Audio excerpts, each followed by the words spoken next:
He's November 1st. Maybe the Halloween. I add them. Hello. Hello, hello. How are you? How are you doing? I'm good. I'm good. How are you? Pretty good. Good. All right. So I want to get the pedantic shit out of the way first. Okay. Real quick. Sure. The first thing that we should do.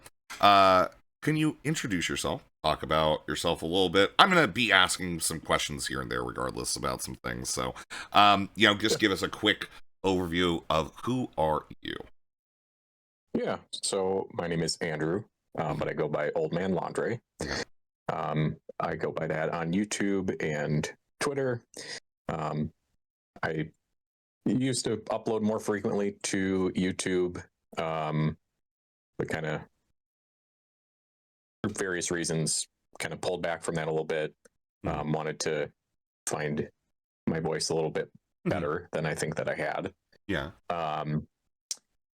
But before all of that, before doing YouTube part-time, I spent most of my young adult life in the world of politics, starting out working on the Obama campaign in 2007 in the primaries, then as presidential, all the way up to working as a director for a super PAC in, was that 2016? No, 2020 or something.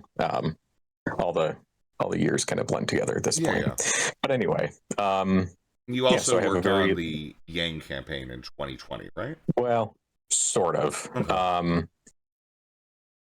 So I worked for a super PAC that supported many of his policy positions and supported his candidacy. It's a kind of an interesting, much longer story of how I found myself getting involved with that campaign, and because of a very unusual candidate and not the kind of person I would normally support. But unfortunately, the longer I was involved with that, not with that campaign, because we didn't and couldn't coordinate directly, especially as his campaign started to wind down, I realized how much I could not stand him, and actually played a fairly big role, I guess, for a kind of random individual, in terms of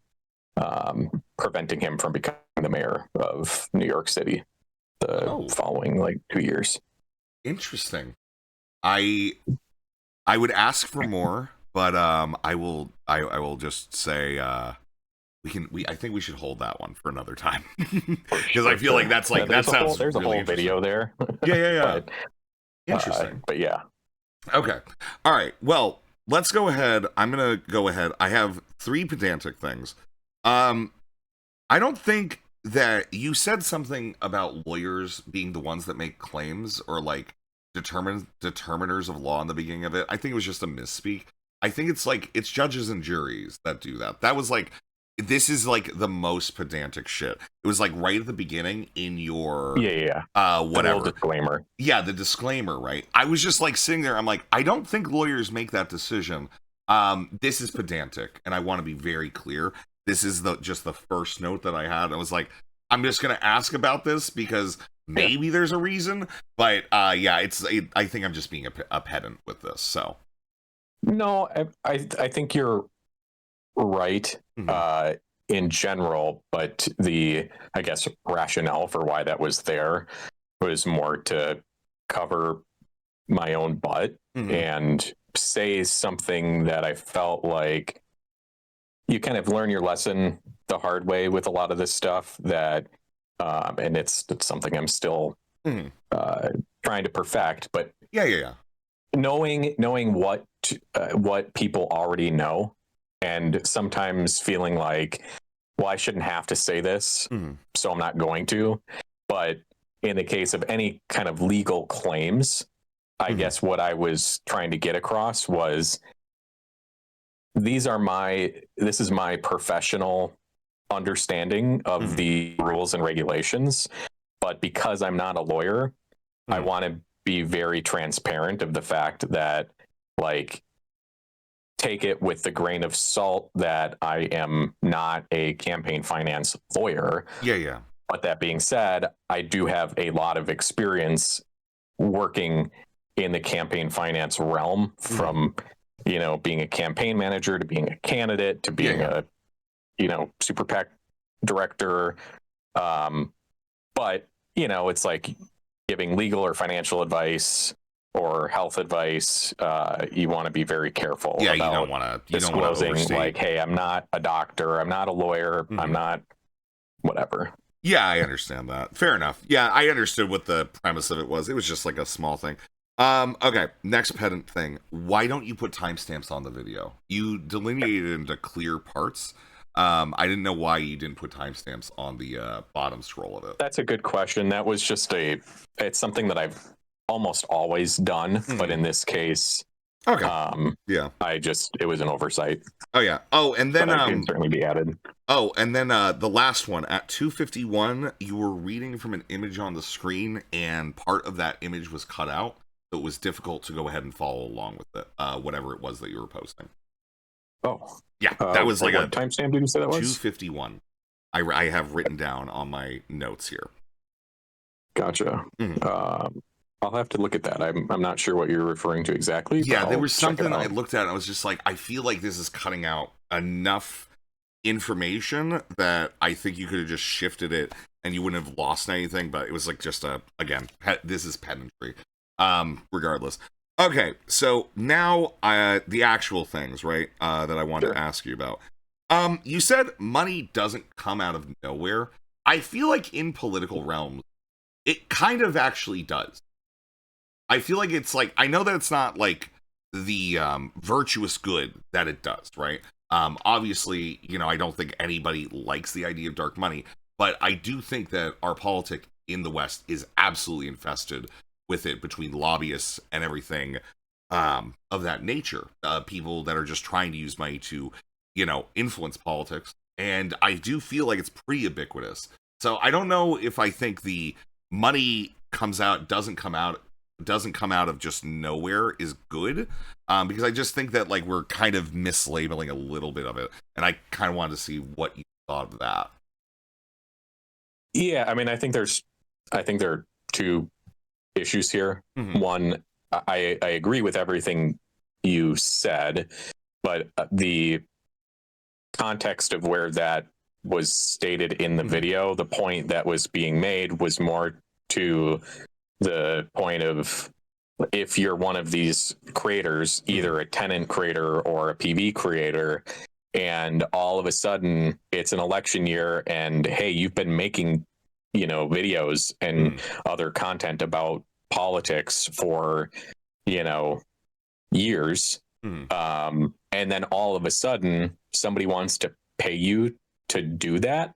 There might be a perfectly good explanation of why that is the case. But if you are operating in the political sphere and all of a sudden either a PAC or a 501c4 approaches you and is like, hey, I want to give you, a good chunk of money.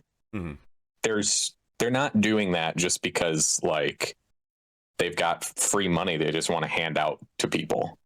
That's more the point. Not that their dark money is a whole nother conversation we can certainly have.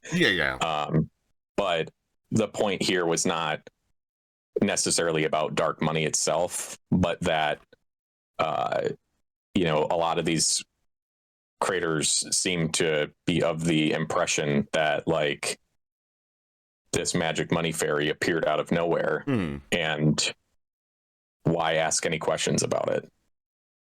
Yeah, I mean, it's pretty obvious why you would need to ask questions about it. Oh yeah, I think it is absolutely obvious. Like, I don't disagree with that sentiment at all. I just think that not going ahead and, like, kind of, I mean, this has become a massive issue since, like, Citizens United, where we do have a lot more untraceable funds that are going into our politic.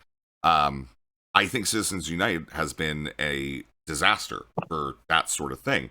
And I just think that kind of saying that doesn't come out of nowhere. I guess like for me when I was watching it, I think it was like you saying as if this was like a kind of, I don't want to say contained thing or like a rare thing, or a contained thing, but it did sound like a little bit like this is a little bit more rare that, you know, people are gonna be on the edges of this. But I do think that there is a lot to say that the kind of split pack where you have one that's just a business PV action versus, you know, PV pack, right, which is like the kind of more thought leader one of it. I do think that I feel like that's a little bit more common. I just thought that you made it sound like it was pretty rare. Because I do think people should pay way more attention to a lot of these packs that we see grow up. Yeah, I guess so like I also want to probe if that is like kind of like this kind of dual structure, because I feel like I've seen it before. I mean, we kind of had it with Tenet, you know, but like not totally. I mean, Tenet was much more direct, but I mean, I do think that that does happen pretty often. so there again here, like there are two parts of this. Yeah. So first, uh, in general terms, the existence of a pack Mhm. with a either directly or indirectly associated nonprofit 501c4, that itself is not uncommon. Yeah. But and I'm also not saying that it's not problematic. Yeah. But what is uncommon is this is sort of a novel use case of these types of political entities. So this approach of basically paying influencers to create content that is aligned with the narratives and interests of the people who are either transparently or untransparently funding them. Mm-hmm. That use of creators in this way, that is new. Okay. Yeah. And I guess that's fair. that's what I was more referring to As like to the there. uniqueness of it. Okay, yeah, that makes more sense. I mean, given I think you your first Twitter post was even before the Tenant Media stuff went up in the first place. And then Yeah. I feel like the video was just you being like, all right, well, let's look at the hypocrisy here with that. Well, I guess I mean my next thing I wanted to move on to was about the 501c4 status. You basically were talking about this idea of direct communication. And I was just kind of sitting there as like, you know, direct communication, direct action, because a lot of the, you know, argument that these guys make is like, oh no, we're just going to a meeting, we're just hanging out, we're going over some stuff, hanging out with like, you know, other politics streamers and shit like that, right? I feel like that's how they, you know, you were kind of saying, yeah, this is how they kind of justify what they're doing. You know, they're not being directed to do stuff. And I was wondering, when it comes to the canvassing event, is it that canvassing event must have had communication? Because it does seem like that would be necessary. And I kind of just I just like have like a little bit of a confusion. I was wondering, you know, the canvassing event I'm talking about, the one that occurred in February. Will and his channel did a documentary on it. Yep, the one in New York. Yes, yeah. Yep, I'm familiar with it. Okay. And by the way, before we go further, what is also unusual about the way that PV is operating, from my perspective, is not just the existence of a PAC and a kind of more secretive 501c4, but the way that they're choosing to use it. That's the part that is so, from my perspective, transparently not good. To put it mildly. All right, well, that's fair. Can you give me so to your question about real quick? Just give me 1 Go moment. ahead. I just need to close the door behind me. My father just got home from work, so the dogs are freaking out. Give me 1 second.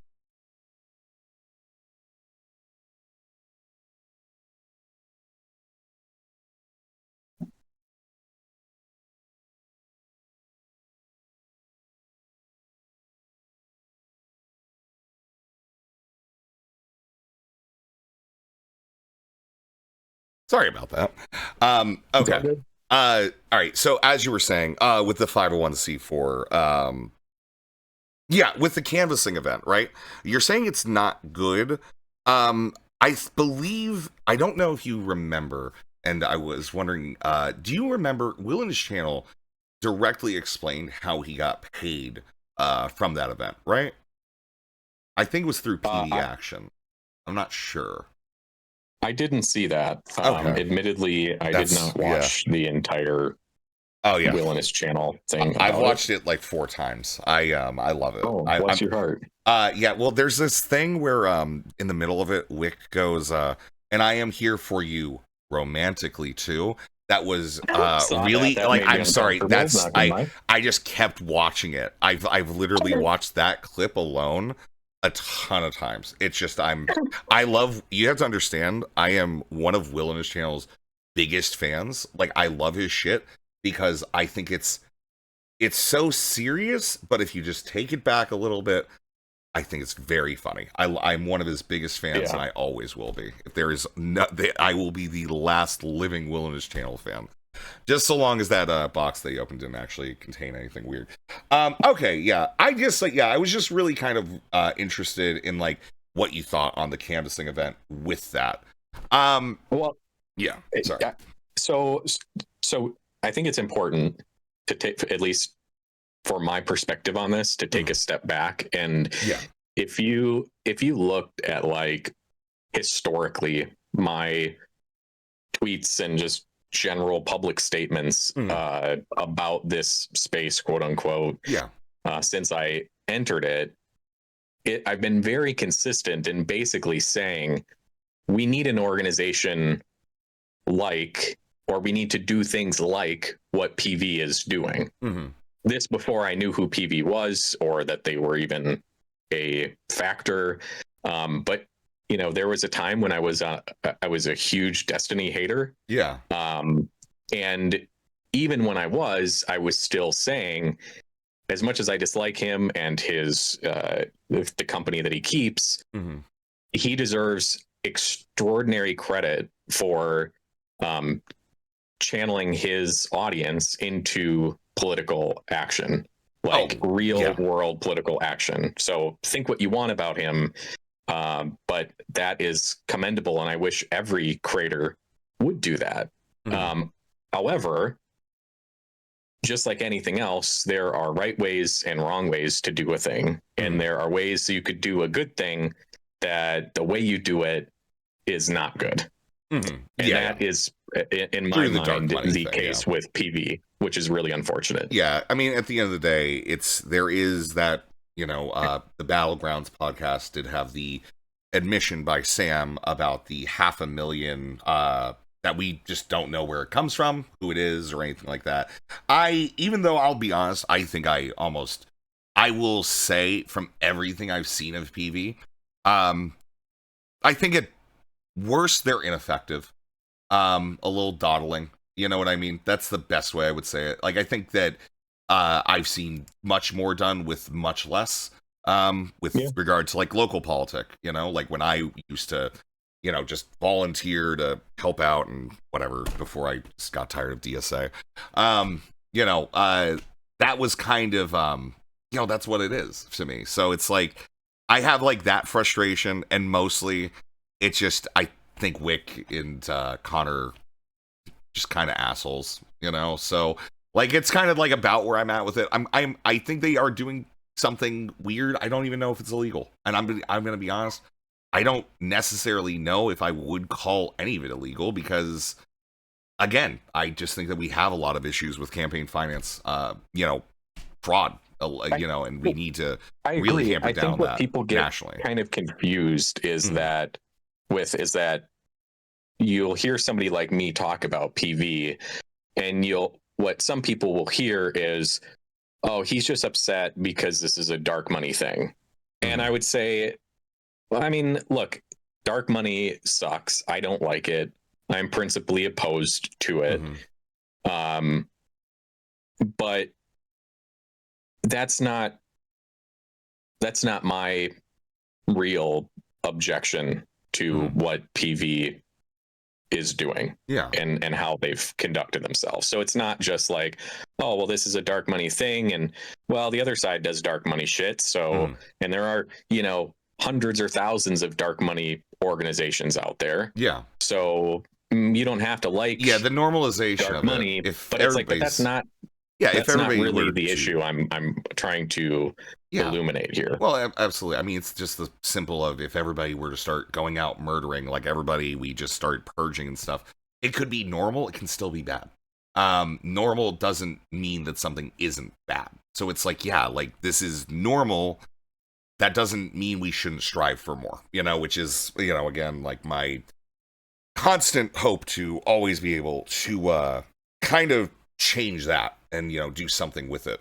You know, I think it's like what gives me hope in the electoral system as it is. So, okay. So I guess I have the, you sent me over the the Palestinian document. How is it still available for access on the website or no? It is. And was it from the Wikipedia? Through the link that I sent you. It's still live. Okay. And we can talk about that document more if you want to, for sure. I'd have to read it over and take some time. I would love to go back to the like conversation about the political thing that the canvassing event that they did in New York a little bit. Oh yeah. Go ahead. No, by all means, go ahead. Yeah, please. Yeah. So sorry. It's okay. So again, I don't object to using a political action committee like PvPAC to pay for people who can't otherwise afford to like take a political action, to pay them their, you know, airfare and lodging, whatever. Like that was the primary thing. The biggest thing we did with the super PAC that I worked for Andrew Yang, we had all these online super passionate people who wanted to support his candidacy, but they didn't have the means to like get to Iowa, which was like the one shot that, because of how the caucuses are and the type of candidate he was, that was like the one, if there was any Hail Mary where it could have worked out. Thank God it didn't, but if it could have, it would have been through that. So there was like this kind of Goldilocks situation where we had people, we had a funder who, you know, we fully disclosed. We could have done, you know, goofy things to like hide their funds, but we at the super PAC was like, hey, we want to be 100% transparent, not hide anything. So here's exactly what. So we did the good part of PV, but in like a way that was not deliberately secretive and shitty. Yeah. But the real issue, the real issue with the whole thing, but actually the New York event is like the perfect microcosm of it, is, so this is a political, they're taking political action in New York on behalf of Jamal Bowman. That's what they disclosed in their FEC filings, because they have to report these independent expenditures. Anyway, the question is, so they had this big event, which was coordinated by a shit ton of people, obviously. Sam was there because, you know, you could see him in the video standing next to Wick. Presumably there are other staff there, but who's he working for? So this is a PAC activity, and he's working to support it. Not only like he was obviously supporting it and making it happen in the background well before the event happened, but he's literally there. You can see him. Yeah, I guess. Does he show up on any FEC filings? No, he doesn't. But he's getting paid, clearly. So the only logical explanation would be that he was getting paid by PB Action, in the same way that when we all knew that there were a bunch of creators getting paid by PV, but none of their names were popping up in any FEC filings. Mm-hmm. Well, then you come to find out when you start asking people, hey, who specifically pays you? And like, what does it say in your bank account when it gets direct deposited? It says PV Action. So again, what is pretty clearly being done here, both with the creators and all of the directors and presumably other staff working for the PAC, is that they're being paid by the 501c4 to do work for the PAC, which is not good. There is a scenario where that could be acceptable, but they would still have to disclose those basically contributions to the PAC through the FEC. So they'd have to basically say, hey, there's this 501c4 and it's making a contribution to the PAC. But you still have to, you don't have to disclose like where the funding came from for the 501c4 to pay for, you know, somebody like Sam to work on this event. But you do have to report that the 501c4 made a certain contribution to the political action committee. And they never do that. So every day that continues to go by, and that has gone by, where there is staff obviously working to make PvPAC happen and to make all of their activities happen, they're somehow supposedly doing that without any staff. And that is a huge problem. Yeah. I mean, they didn't list Pixie or Straight Raid or anything like that either, because they were, I believe they were both working a little bit within the admin part of it. And I guess... And surely they were working for PV Action, which if you're working for PV Action, that's totally fine. Yeah. If you're working for PvPAC, that's totally fine. Mm-hmm. What's not fine is if you're working for one, specifically for the PAC, to be paid while being paid through the 501c4, because what that allows for is for the individuals who are working for the PAC to be completely hidden from the public, because if they're employees of the 501c4, then they don't have to disclose that. At least that's the way that they've sort of functioned, is they're using a secretive 501c4 to hire staff to work for the PAC, including these creators who the more stuff I publish about this and the more I hear through the grapevine about the different creators who are sort of implicated or choosing to stick with PV, they're not happy with the idea that if they're doing work for the PAC, their names have to be disclosed. And I'm sorry that you don't like those rules, but those are the rules. If you're influencing an election, there's a reason why every donor and every expense spent and raised to influence an election is public information. But if these creators don't want their names to be public, well, then what could you do? You could still pay them to do political work. You could still say, yeah, they work for Progressive Victory, but actually they're working for the 501c4. So then their names don't have to get disclosed. Interesting. By the way, if you look at all of the FEC filings of the, if you're a glutton for punishment and just pure nerddom like I am, you'll find that there was one strange anomaly in all of PvPAC's monthly filings, which was, I guess, their August filing. So not this last month, but the month before that. It was the one and only time where some, if not all, of the PV creators on their payroll were reported through the FEC filing. So in other words, you could see how much Wick was getting paid, how much Connor was getting paid, how much these other creators were getting paid. And you could see, as you're supposed to, their names, where they're from, and these creators didn't seem to like that, which I can kind of understand why. But, that's a part of, working for a political organization, is that your information is going to be made public. So all this is to say, what happened? Where were they getting paid from for every month before that? And why suddenly, after this one FEC filing, where they disclosed all of these people's names, but still, by the way, didn't report having any staff working for the PAC. Sam Drismala's name didn't show up.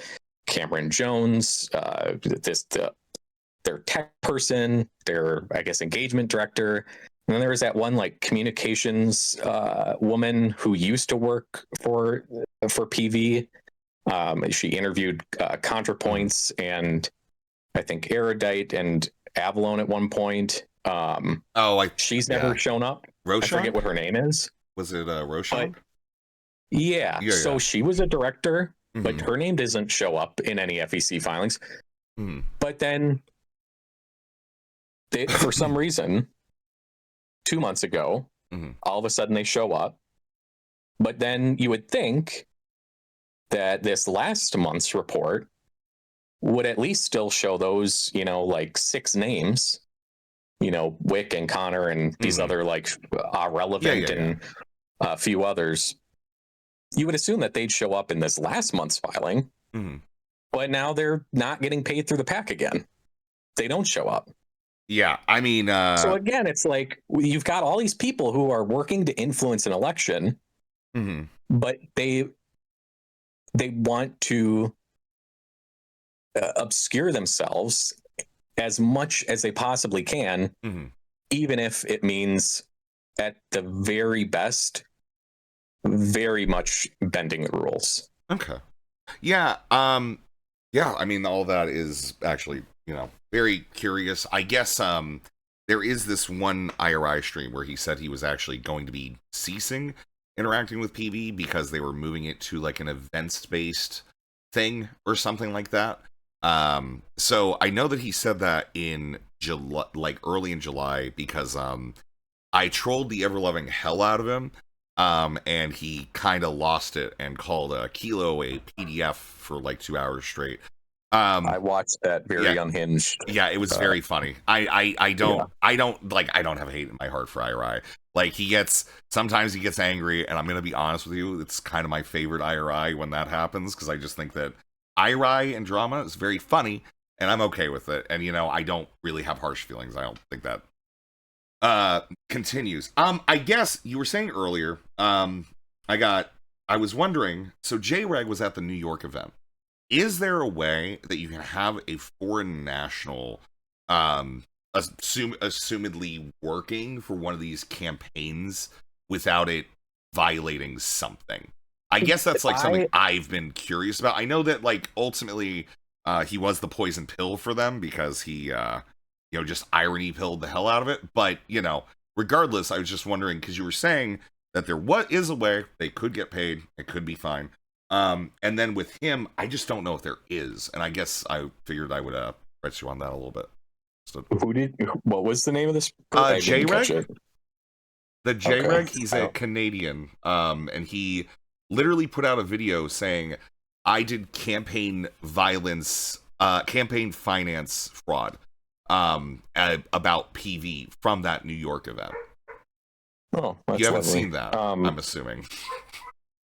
So I'm gonna be honest. That this part of campaign finance is very particular. Okay. And it is a little out of my depth, but okay. That's fine. What I will say is, so I don't know if he was paid by PV PAC or PV Action or by anybody at all, or if just reimbursement for travel makes much of a difference there. But I also know that it sucks because a lot of the people who are still involved with PV are creators that, I mean, I don't, unfortunately, I've kind of had a exponentially decreasing level of like faith or like I don't know, like just I trust understand what you're in saying. any political Yeah. personality. But of the lot, the people who are still involved with PV tend to be the ones who I would say I like the most, including somebody like Lonerbox, hmm who also is not an American citizen, Yeah. but he showed up on the FEC filing hmm the 1 month where they did for some reason pay Yeah. at least some number. So the Canadian part might be a little weirder too, because like I don't know if the I mean, I I'm would assume assuming it's kind of the Scottish same, but isn't it's going to be like much okay, different. it's But it's a little easier to like conceptualize this when it's like a dude that literally is across the pond, yeah. but and then also is very clearly being paid by the pack to do political work. hmm Yeah. I don't know. I tried to look into it, and it was a weird gray area, which again, it's like, okay, maybe this is one of those lawful but awful things. Maybe it's like, uh, kind of shifty or whatever, Mhm. but, it could make the creator look bad. Mhm. And I think that I shouldn't say I know that there are creators who have been at least affiliated with PV Mhm. in the past or are currently who Mhm. have a certain level of heartburn with the way that PV seems to have like kind of put them in a shitty spot where, for example, you know I have a hard time being super sympathetic to a political commentator Mhm. who doesn't know the like super basics about working for a political pack Mhm. or making a campaign contribution that Mhm. like, oh, you're telling me that if I do any of those things that my name is going to be public, Yeah. and there's a very good reason for that. hmm But it seems to me that there are a number of creators who, when that 1 month of FEC filing from the pack came out, they were super distraught by the fact that their names hmm or the names of other creators were publicized in this way hmm because they wouldn't want their names to be publicized. hmm And the heartburn is sort of like, well, did PV never tell them, or was it, Just like did assume that PV they even should have like the know. responsibility to tell them? Yeah, I think that like That like, that's like I mean when you made the last thing, I honestly thought I kind of listened to that and I was just like, yeah, honestly, I don't even know if I necessarily agree with like condemning PV for this because it is again, when you're doing political stuff outside of volunteer work, yeah, there's gonna be some, you know, uh, there's gonna be some necessity to actually have that be public, just because of how our stuff goes, how our elections go, and like what is needed, right? Um, so I guess that's like, yeah, I guess that was just kind of like but a where I was going with all that, by the yeah, way, sorry, had everything to do with the like foreign national Mhm. thing, Yeah. where like it could be the case that somebody like this J-Rig person, I have no idea who that is, I'll be honest, hmm or somebody like Lonerbox who is, who could find themselves like in a weird spot if they were kind of like just ignorant hmm to the implications of, being a foreign person hmm working for an American political action committee. hmm And it's like, I can see it both ways. Like on one hand, I could see a scenario where PV's like, hold on, you're not our responsibility. Like we don't we don't need to hold your hand to make sure you know every single fucking thing hmm about like the basics of like you should probably have asked questions about like, well, is my name going to be publicized? Yeah. But I mean, I think that That all might not that be. becomes much I'll be more honest. like I don't weird even and know difficult if. if you're a foreign person. Yeah, I mean, if you're kind of erudite on the way of knowing how these things work, I don't even know if that's a question you would think to ask in the first place. You know, even though it's like completely logical if you think about it for a moment. But yeah, I don't know. That was just I mean, yeah. I'll just be honest. Like I've had these conversations with other people Mhm. who are like who are not fans of PV, but Mhm. who are more sympathetic to like the disclosure Mhm. stuff. But I just have like very little sympathy for Mhm. that like perspective Yeah. because again, whose responsibility is it really Mhm. to know like if you're signing up for something, you Mhm. better know what you're actually signing up for. And even before those considerations, just like from a macro level, I'm sorry, but these people want to walk around like they're like political geniuses, Mhm. but then they're gonna get like their panties in a bunch because like they get like kind of exposed for not knowing the first thing about how campaigns actually work. Yeah. Like if you don't know that, I'm sorry, like take a step back.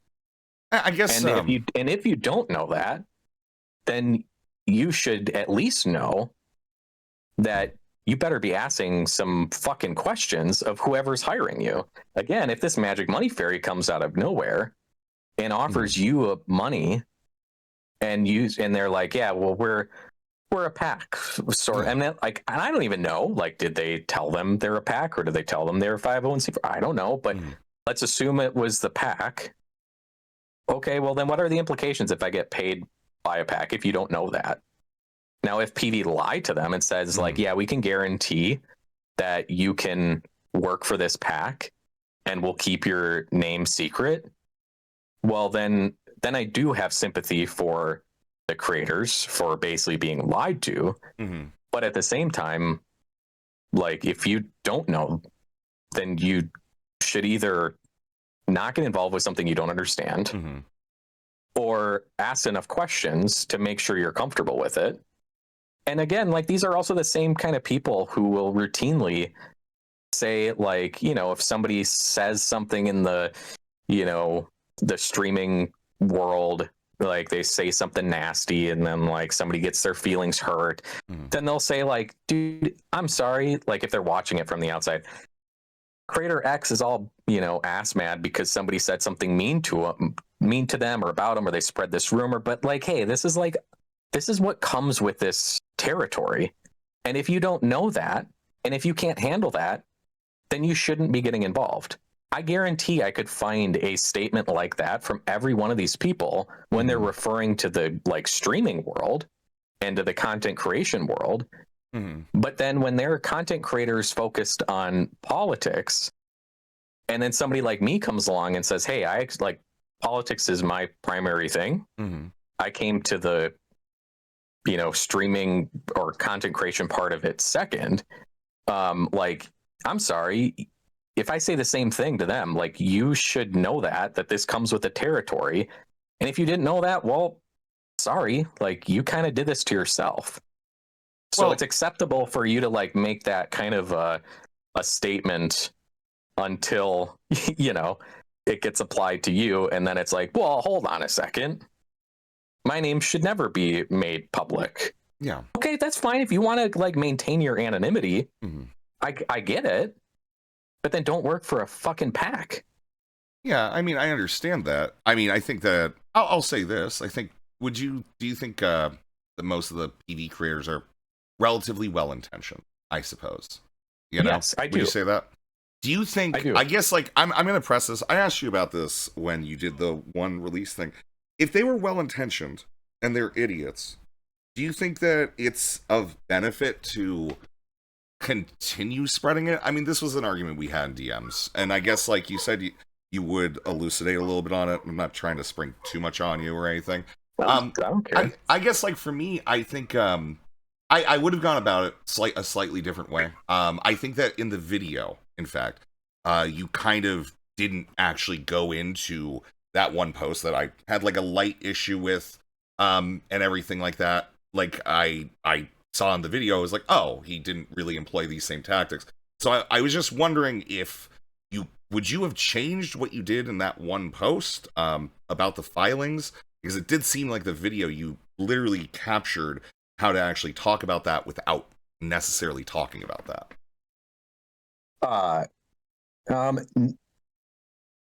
No, Okay.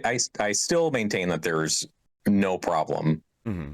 with the original post. Yeah. I can understand why a creator, even somebody such as yourself, who is probably less sympathetic than somebody like, for example, Wick, Mm-hmm. to PV generally, that somebody like you or Mm-hmm. even Kilo Mm-hmm.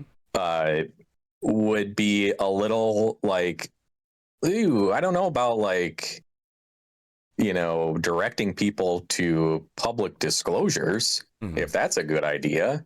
But that's, like, I mean, I just think, you're a creator, he's a creator, yeah, and like you guys probably don't want your personally identifiable information yeah. published or Mm-hmm. publicized, but you both seem to have the good sense to, like, if you want to maintain that anonymity, then don't get involved with a political action committee. Well, Just keep, no, like, that's. you have to always like take a step back Mm-hmm. and remember that there's a very good reason why there is why we have the FEC, why you can look up every donation and expense in our elections. Mm-hmm. Granted, that doesn't exactly apply to 501c4s and Mm-hmm. things of that nature, but there's a very good reason. Let's say, like, bring it back to New York. If you're a voter in New York and you're trying to decide between Latimer and Bowman, Mm-hmm. which was the race that PV chose as like their premier thing, Mm-hmm. uh, then you have every right and reason to know exactly who is trying to influence how you vote. Mm-hmm. And that's the reason why campaign finance transparency is important. Mm-hmm. And so if you want to just like maintain your anonymity, Mm-hmm. I understand that. But then don't get involved with something that requires you to remove your cloak of anonymity. Yeah, I guess it's one of those things where that situation came up, and you had the previous drama with the stop anti-Semitism stuff, right? Where it's, a lot of people were accusing you of just outright doxing and everything like that within that. And I guess it's one of those where I think you have a really good message. I just think that there is like a certain level of care that will make things more palatable so that you don't, I guess, this is also advice for me. So you don't seem just like a, kind of like schizophrenic and on like a jihad against somebody. For sure. You know? So again, I'll say two things. Yeah. For one, going back to like your introduction of this topic, I guess. Yes, I approached it differently in video, because of conversations I had with people like you. Yeah. Not that not because I thought that, like, oh shit, I shouldn't have said that, but more that there are venues where, certain forms of communicating about certain things is more appropriate than others. I didn't feel like there was a I felt like the way that I did it in the video, this most recent one, was like the best way I could figure out how to do it. Yeah, I in the think I video. think it was, I like I said, I even noted during it, I'm like, yeah, this was a much better, in my opinion, just because of the, untold, what do you call, like the way we talk about things. I thought that the video did much better displaying that information, because I was like kind of like I'm Kind worried of that I'm waiting gonna. for it.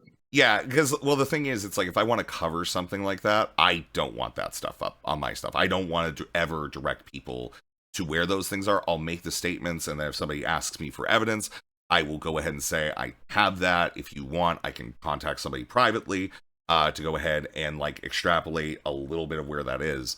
I just think that there is this kind of untold thing about, like, like you said, it's, if PV lied to them, it would be bad. And you don't know if PV lied to these guys about like what was going on. And I just don't But really I have think asked. So here's the important part. Uh-huh. So I have asked PV, and Mm-hmm. I'm sure this is not going to surprise you. I've not heard anything from Well, them. But which, like, I'm not even like ass mad about have you that, tried it's asking like, any of the creators involved with PV, because and they of might. course that was my next thing. Okay. Yes, of course I've tried to reach out to people. Mm-hmm. Of course, but like you can't get anything out of them. Mm-hmm. I got good information out of one of them. Mm-hmm. And that was the person who told me, actually, Andrew, you're right. When I look at my my credit card or my debit statement or whatever, my bank statement, I see PV action. Yeah. So they didn't even seem to know, like, oh shit, I thought I was working for the PAC this whole time. Mm-hmm. I didn't even like really stop to think, like, wait, why does it say something a little bit different on my statement? But like, this is the part about people who choose not to be transparent. When being transparent, like, I don't know what they lose by being transparent, but in this case and in so many others, like, you have to do a certain level of dot connecting when you only have so much information to go off of, because all of the parties involved who could give you the full picture have completely stonewalled you and everybody else who's tried to ask questions about it. And then these same people will get mad at me for, like, hey, I'm going to take everything that I know about every campaign I've ever worked for and being a candidate myself, and I'm going to try to like get as much information as I can and try to like elucidate what's actually going on here based on the information I have. But I've said all throughout, including in this last video, like a dozen times, it felt like, I basically said, hey, I could be wrong about some of my conclusions. And if I am, please, somebody who can tell me for sure what's actually going on here, tell me how I'm wrong and correct me. And I would love to, I want to give people, the correct story. But whatever. Yeah. So that didn't happen. And I would also point out too, it's funny that you brought up the Stop Anti-Semitism stuff, because I did work for, not like paid, but I did a lot of supporting work for what they were doing. Yeah. And I there too, like, I have absolutely no like regrets about exposing the identities of people who are, like, tearing down hostage posters and like saying anti-Semitic shit, so on and so forth. But the reason why I wanted to focus on that for a second is because it's funny the way that you framed it, that there was like a controversy or or drama, because it was not any drama that any of the people who were involved or who were having these like conversations about the drama like brought me in on, which is like, oh, so there's like if you have fucking problems with something I'm doing, just like ask me about it. Yeah. Or if you didn't, there was one person who asked me to take down that that FEC filing that did include, as it's supposed to, the names of the people who PV was paying. But all of the other people who were on that filing, and frankly, there are a lot of people we know have worked for PV who have never shown up on any FEC filings. There were like 7 or 8 people or something that showed up on that last filing, but we know there are dozens of people, but none of those people whose names did show up or names didn't show up. My DMs are open. Yeah. I have said publicly many times, hey, I would love to talk to anybody involved with this. Please correct me. Please reach out. And then it's like, oh, well, I can't believe that, you would, just take being completely ignored and stonewalled and just like not pursue the information because the people who are involved in it don't want to talk to you. Yeah, I mean, obviously, there's absolutely a reason to go ahead and chase down leads of things that you aren't being told if you think there is something fishy. But I mean, even in the video, I guess, this is along with it. Because I did look at some of the Stop Anti-Semitism stuff, and I'm going to be honest. I mean, would you call it doxing? I don't know. I think it depends. I mean, you publish their names, that were sure. like so unknown. So are that's you like, asking I think about that is things that I did specifically? Yeah. Like to Hussein and Moore and the 2 Moors. Yeah, because you did just. I think I missed that last.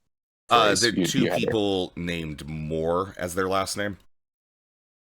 I'll be honest. Yeah. There were like at least a dozen people whose identities I traced down and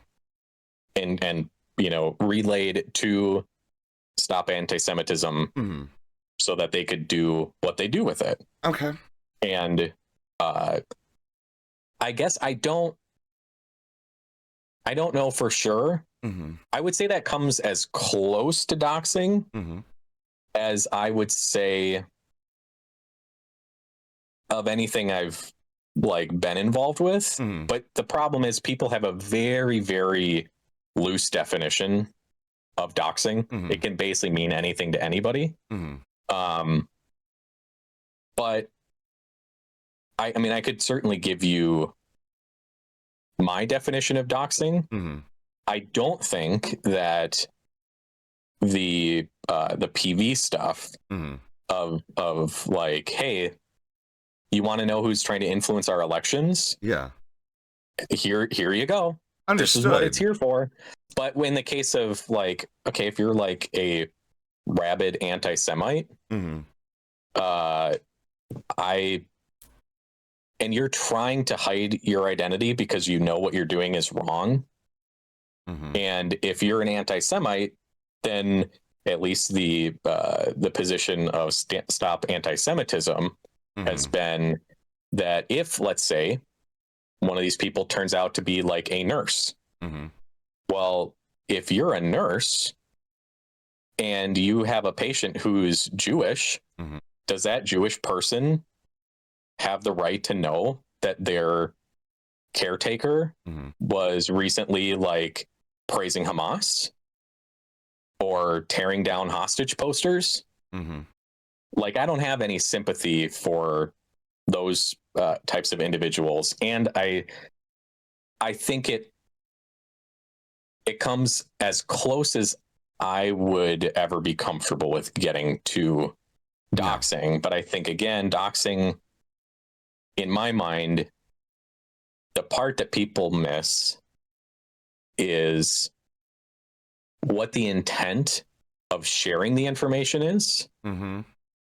And is there a valid and significant public interest? And I don't mean public interest in the sense of like, ooh, this is interesting, but like, there's a very good reason why the public ought to know this information about this like otherwise private individual.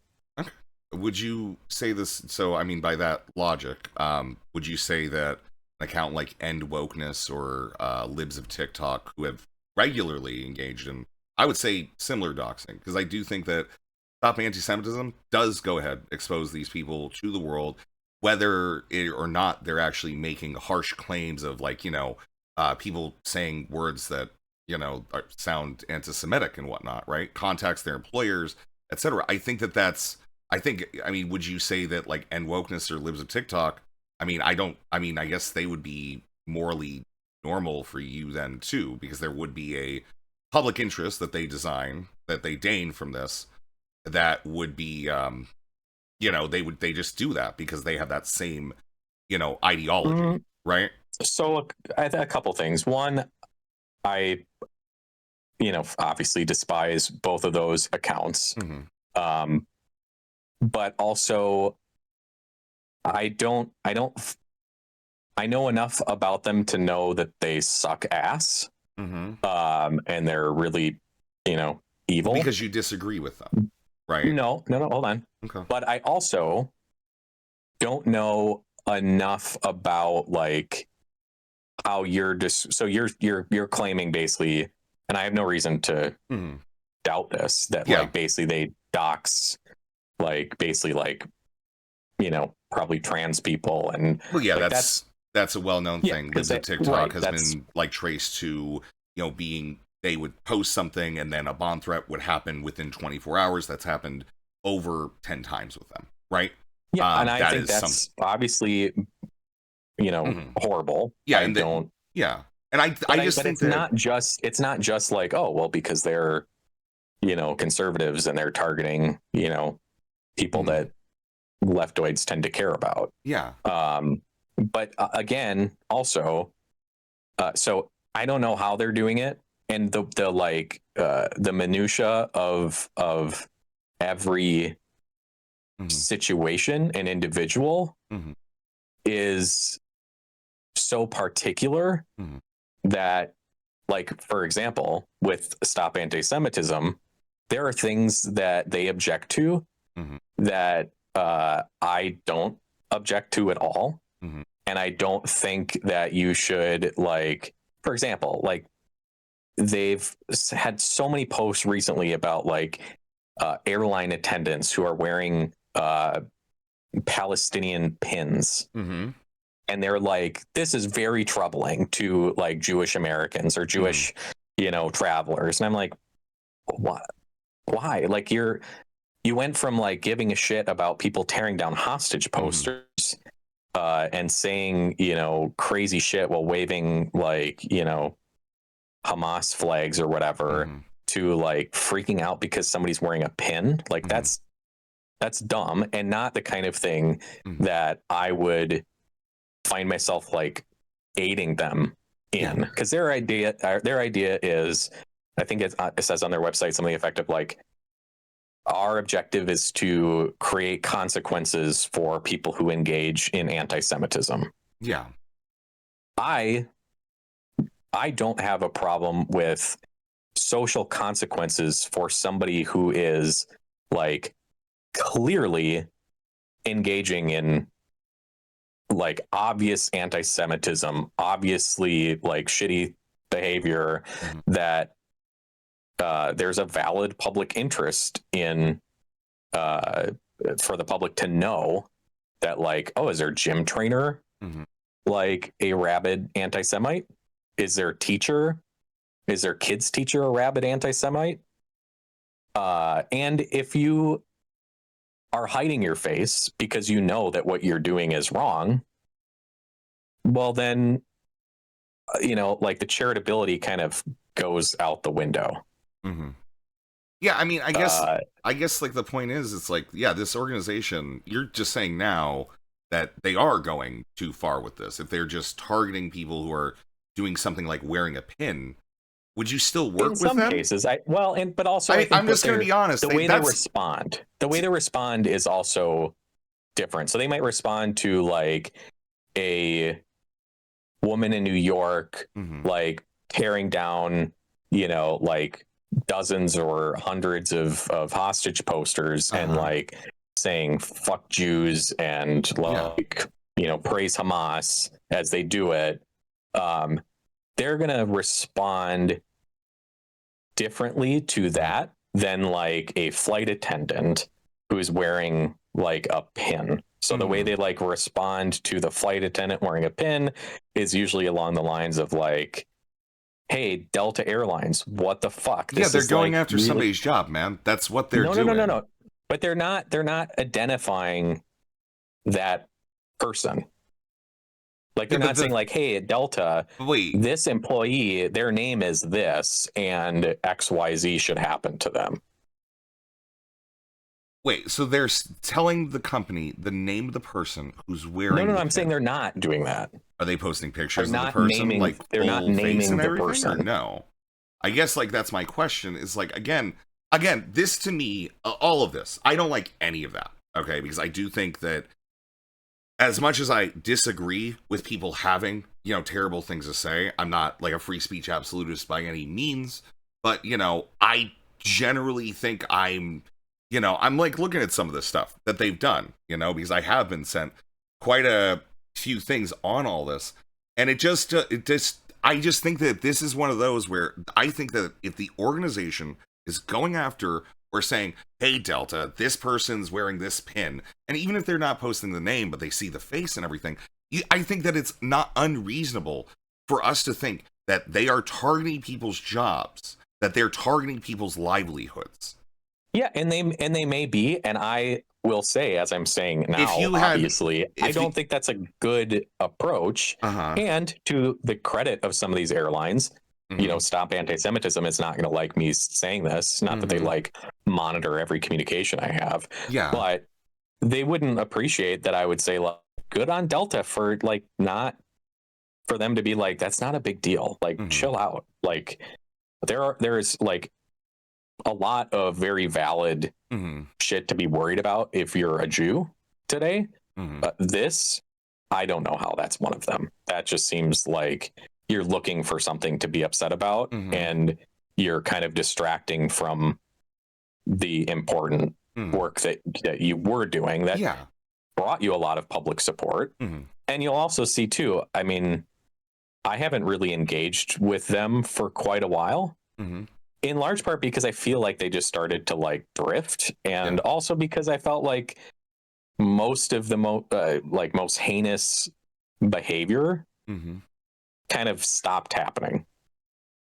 Like, and by bad behavior, I mean like of the people that they were going after.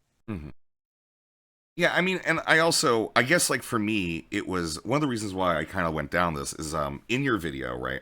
You brought up this creator with PV, Bilal, right?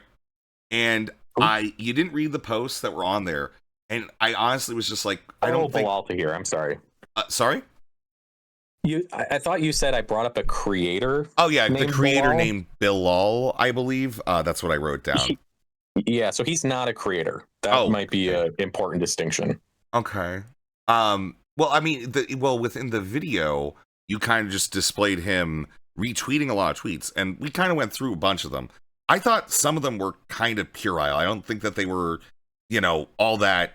I didn't think there was like an anti-Semitism or something, and it just seemed that you were piling that on him, and the evidence just wasn't there. And I did think that section, I think you really overstated. Like, you could say, I thought it was crazy that PV had any pro-Palestinian whatever outside the Voshsphere after dealing with Wick and Brianna Wu, Counter, and, the Destiny edge of it. I had no idea they even had some pro-Palestinian whatever until, like, outside of the Vosh stuff, I guess.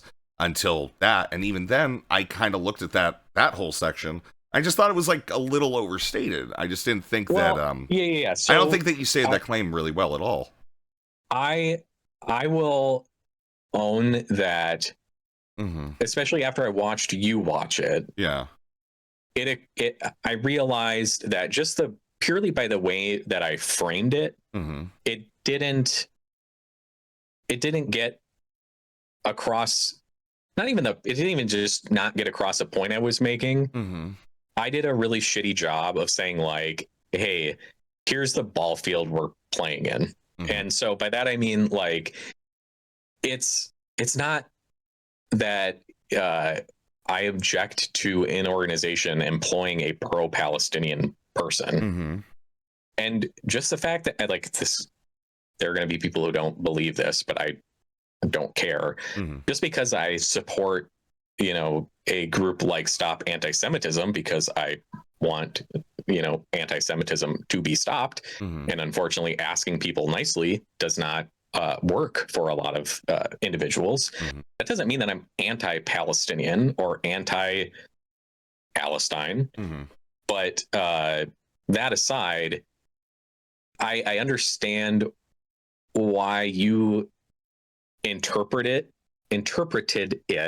Mm-hmm. and still are as if I was saying, hey, the problem here is that this is a really bad dude and he's bad because he's pro-Palestine.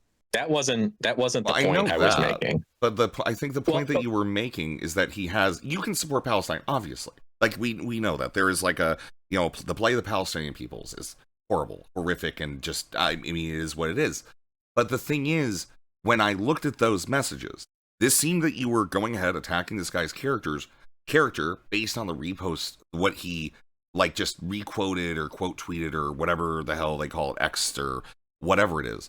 And I kind of looked. It's RT'd, and that will always be what it is. Yeah, and I just kind of looked at that, and I didn't think any of that raised to a level of like the type of character attack that you were making, right? So let me just let me step back to the like higher level here, because I had asked you ahead of time, like, is there anything that you kind of want to talk about? And this Bilal Tahir character was one of those things you wanted to talk about. Yeah. So I also, as I'll explain, because I wrote down a few notes and I wanted to go over those. Okay. Yeah. So let me just go through the points. So first, I mean, I would say it's like kind of try to whatever extent you can to kind of like wipe your brain of what you assumed I was communicating. Sure. Because in this case, I just did not communicate it well. And even to your point of like the messages that were shown on screen, what I should have done, because the bigger point was actually more about like who he was RTing and what kind of, if you know those people who he was RTing, what that says about a person if you're RTing somebody like Syria Girl, for example. But taking it several steps back, the first broad point is there are obviously going to be a whole lot of lefties who don't object to any of those tweets or any positions that this Bilal person expresses. And that's okay. If you're like super pro-Palestinian and you like really hate, the IDF, I might disagree with, some of your thoughts, but like, that's fine. I mean, that's not the problem. So it wasn't to say like, hey, you should hate PV because this guy is like kind of radical.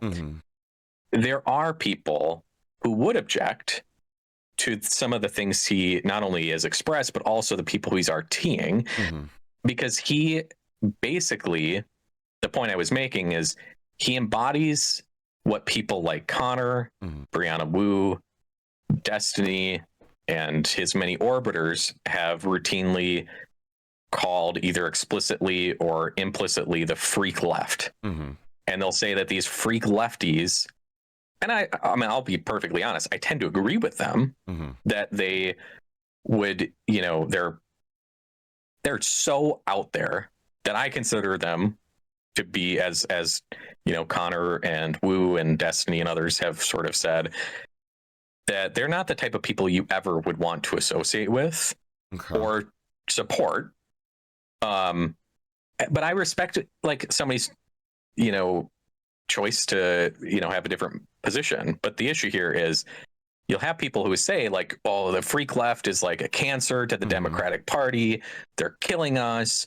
I renounce Mhm. like Wu and Destiny like had, if I'm not mistaken, have had several tweets about like renouncing the label of progressive. They don't Mhm. even want to be like associated with the left anymore. Um, and again, it's like, okay, you're, like that's your prerogative, but you'll say that you would never, associate with, or certainly never support freak left types. Yet by supporting PV and Mhm. raising money for PV, Mhm. they're literally paying and supporting the like ultimate embodiment of the kind of person they've said publicly they would never associate with or support.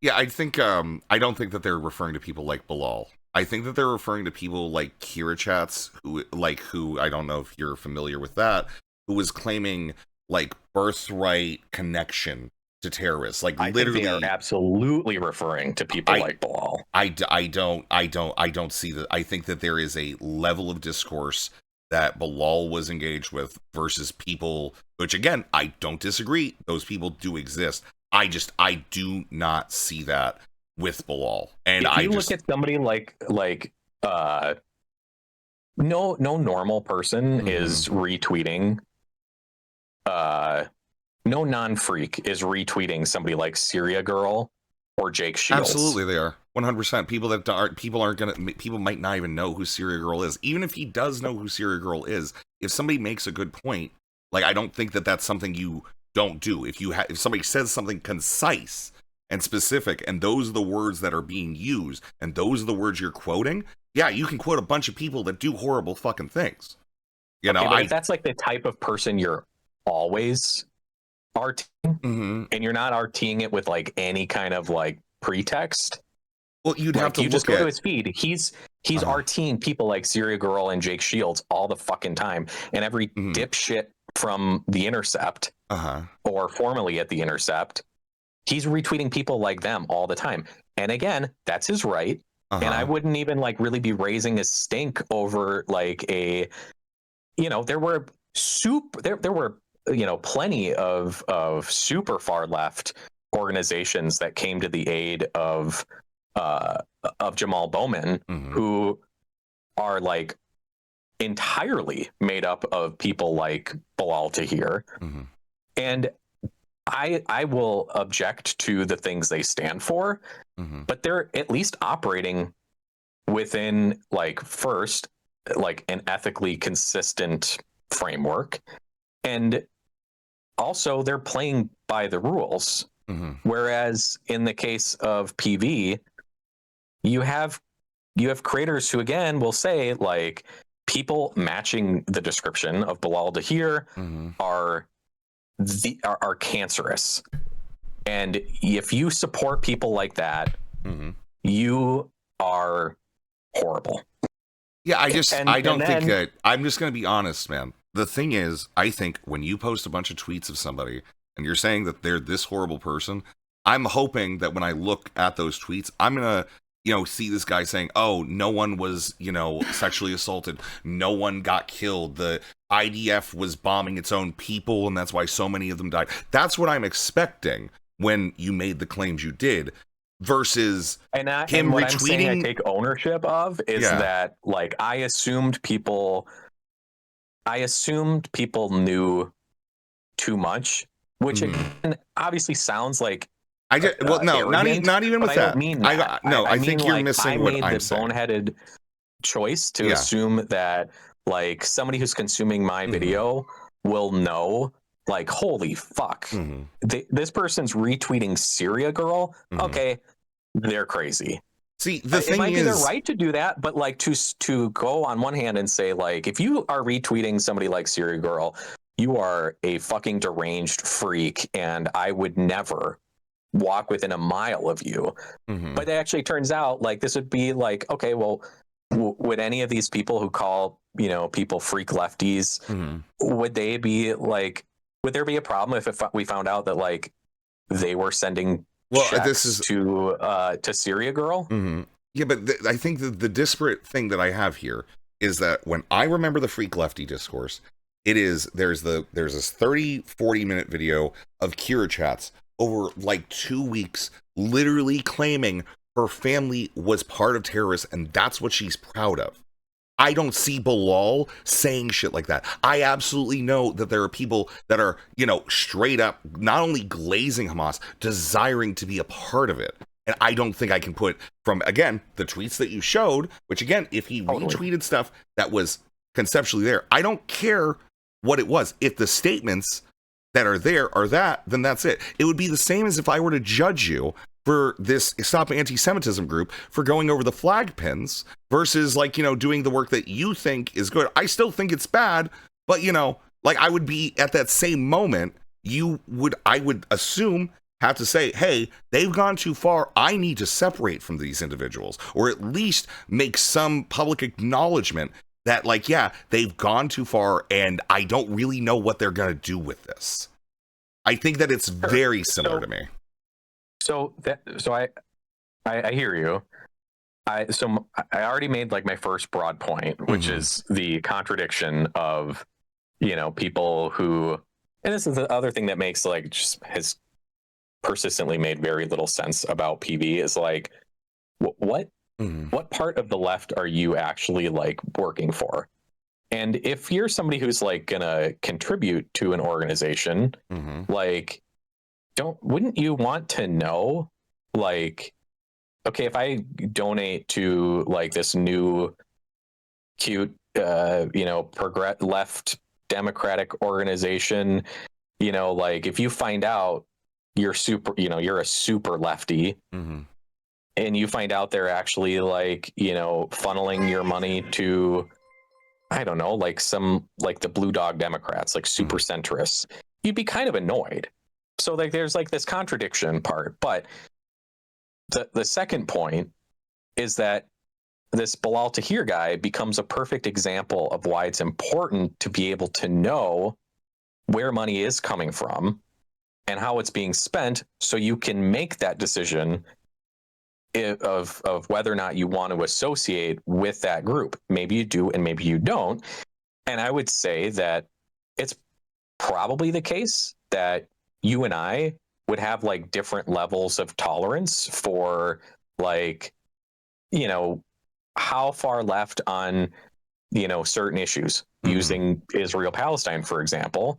I probably have a much lower tolerance for what kind of where I draw the line is probably going to be different than you, right? And that's okay. But if you didn't know who's on the payroll of an organization, you wouldn't be able to make that judgment call to be able to say, is this the kind of organization I want to be affiliated with or not? And I'm not even saying shame on you. Let's say, Rezi, you started to work with a group that was affiliated with somebody like Bilal Tahir, or he was on their staff. Yeah. I would not be crusading against you because I'd be wow, he is a freak too. This Rezi guy is just as bad. I mean, I am a freak, but it's different. Okay, yeah, but for probably different reasons. But that's not my objection. My objection is that TV has been purposefully set up in such a way that you can't make those judgment calls. Yeah, I understand that, and that's fine. Again, in the same way that you're saying, I would work hypothetically with a far left group, and if I just didn't have a Twitter account, and I didn't repost stuff, would it be okay? Is that kind of that's? I think what I'm trying to say to you is yeah, I get the whole this part, right? But I'm trying to look at the actions that these people commit. And because again, I'm not going to guess what people's intentions are. You can't know what's going on in somebody else's mind, and diagnosing actions as good or bad, positive utility, negative utility, however you want to define it, and then saying if we make this change to it, there's a value there, right? Which again, if we look at the early PV stuff, what was it? Wick, can you please just say you're paid by PV? He puts it in there, and I'm like, oh, cool, he actually did it. That's great, good. We are now moving to the realm of good action, right?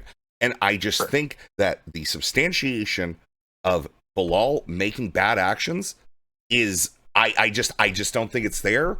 I think that I think you would have to make the same condemnation of me if I worked with any like kind of left group at all. You would have to make that same condemnation.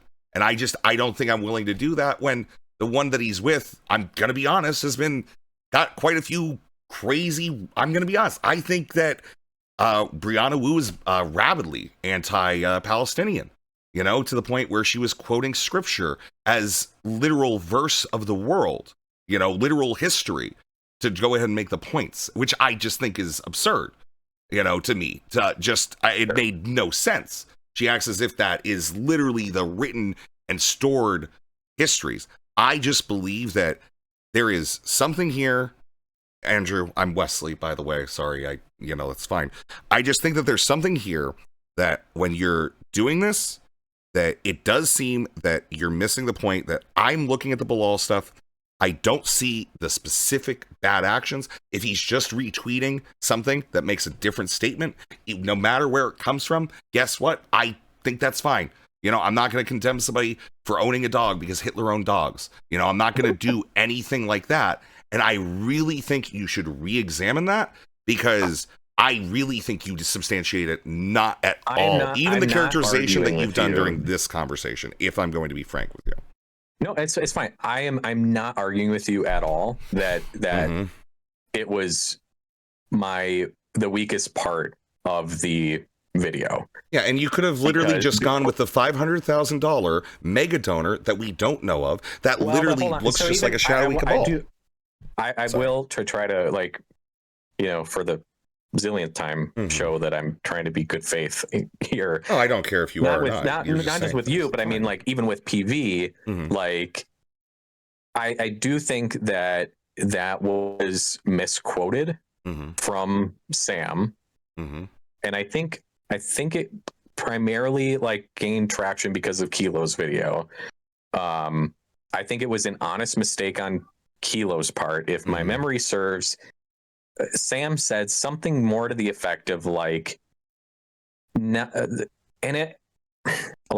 just, there are things that the way he said it, I think the they say you buried the lead.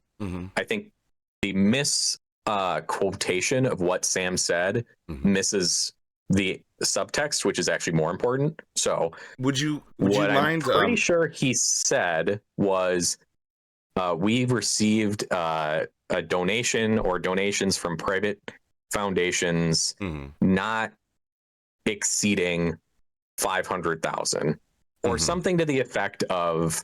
I used to able to remember the quote directly, but it was something to the effect of hey, we've received, the bulk of our money has come from a couple of private foundations, but it hasn't crossed the $500 or $500,000 mark.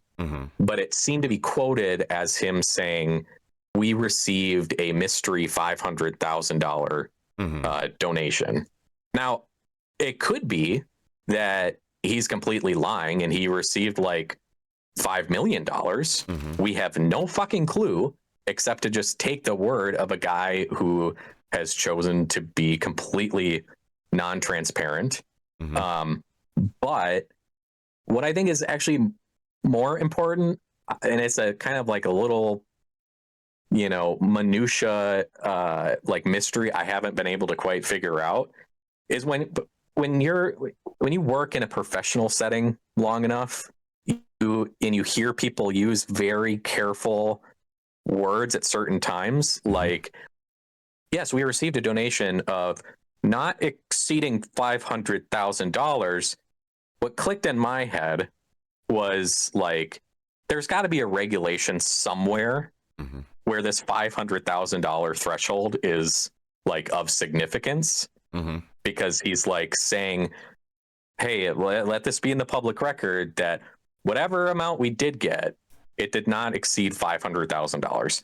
I don't know why that's important, but my gut reaction to it was, okay, so if I take him at his word that it wasn't more than 500,000, well, how close to 500,000 was it? And why does that like threshold matter enough for you to have brought it up? Mhm.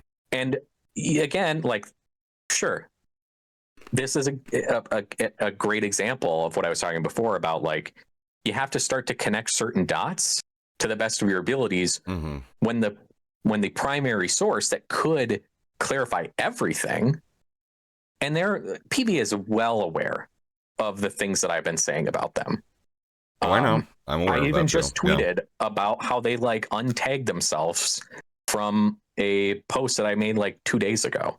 They didn't block me, but they untagged it because they didn't, it seemed didn't want to be associated with like questions about their FEC filings. Well, Okay. yeah. And it could also, I mean, but that's, again, I think one of the issues I have with with this is you're making a intention statement that, oh, they don't want it for the FEC filings. What if it's that they don't want to spread the names, which they know are public, the creators, like I spoke with Wick. Because the one that I just published did not have that. Mm-hmm. And because Okay. I also said my sense is that this is what's happening. Mm-hmm. But I don't know if like there's a way that I'm phrasing it, or that there's like a reason why it keeps like registering in your head as me making statements of fact, when I'm trying to be really careful, when I can't make certain statements of like absolute fact, that I try to be very careful to say, like, okay, here's what I'm pretty sure is going on, or I'm confident is going on, but Yeah, understood. Yeah, it might be a tone issue that you need to examine. I mean, I had, that's most of all the critiques I had generally, like, for this whole thing. I suppose Kilo asked if you would be willing to field a few questions from him. I don't know if you want to. We've been talking for an hour and a half. I was going to ask if you would. I also just heard a cry. If you want to just take 5 minutes, and then we can bring Kilo in. I've got a 3-year-old, but my wife has the day off. Okay, She's all right. in the other room, and he's just kind of tired. Okay. Well, I'm gonna go ahead. I'll bring in Kilo. I need to pee real quick. I trust that he will. It's Kilo, so if that's okay with you, of course. Yeah, that is okay with me. All right, perfect. Well, let's bring Kilo in. I am going to be right back. Kilo, let me make sure he's got audio. We can hear him. Kilo, speak. Can you hear me? Hello, Kilo. I just need to balance you. Kilo, talk a little bit. Full sentence. Hello. Okay, again. Can you guys yes, hear me? We're good. Okay, am I coming in clear? Yeah, I just was getting your things even. I will be right back. Thank you. Yeah, you're good. What's up, Andre? What's going on, man? How's it going? Not bad. I was listening. I wasn't getting called in, but I was listening to a couple things you're saying. I just had a couple of questions, I guess, because, and we've talked a little bit about some of this stuff. There was a time when we kind of got into the doxing conversation, which I think is kind of interesting. And I don't know that that's like one of the few things I don't think we saw quite eye to eye on. I'm a little curious about that, but with this last thing that just came up, so were you saying that there is one instance of Sam saying that it was a $500,000 donation / investment / however he phrased it, and then there's another instance of him saying it's in the amount of not more than $500,000? No. So what I was saying is that if my memory is correct, I don't think that it was intentional on your part, but I seem to remember in the video you made, you were referring to that interview with between Sam and Matt Binder, where I think it's like the one time where Sam was publicly like explicitly asked about where their money comes from, and he gave this very careful answer about $500,000. But I think, and you can totally correct me if I'm wrong. Yeah. But I was pretty sure that in your video, you made it sound like he said, or even like stated that he said that there was $500,000 that came from a foundation or a couple foundations. So, but I'm pretty sure that what he actually said was something more careful. But I don't mean to say that, like, oh, just because he was being careful, that it's any better. In some ways it's better, some ways it's worse. that he said something to the effect of like not exceeding 500,000 or something like that. Yeah. So I would agree with you that that would be fishy if I thought that he was like deliberately deliberately structuring his language to say, not in the amount of more than $500,000 or whatever. As you put it, I would, my ears would get perked up a little bit at the idea of like, well, what's the significance of the $500,000 mark? Why is it important for you to say that it's less than $500,000? There could be something to that. I could be wrong. What he actually said, yeah. So I didn't quote the Matt Bender interview came out after my video. That was like a month. Oh, okay. TV video came out. So what I was quoting was he had an appearance on something called the Great Battlefield podcast. And, oh, sure. He said, I think I'm probably missing the quote just a tiny bit, but it's something to the effect of, I convinced a progressive foundation who will remain nameless to give me a budget of under $500,000, which when someone gives you a budget of under $500,000, they've given you $500,000 to work with.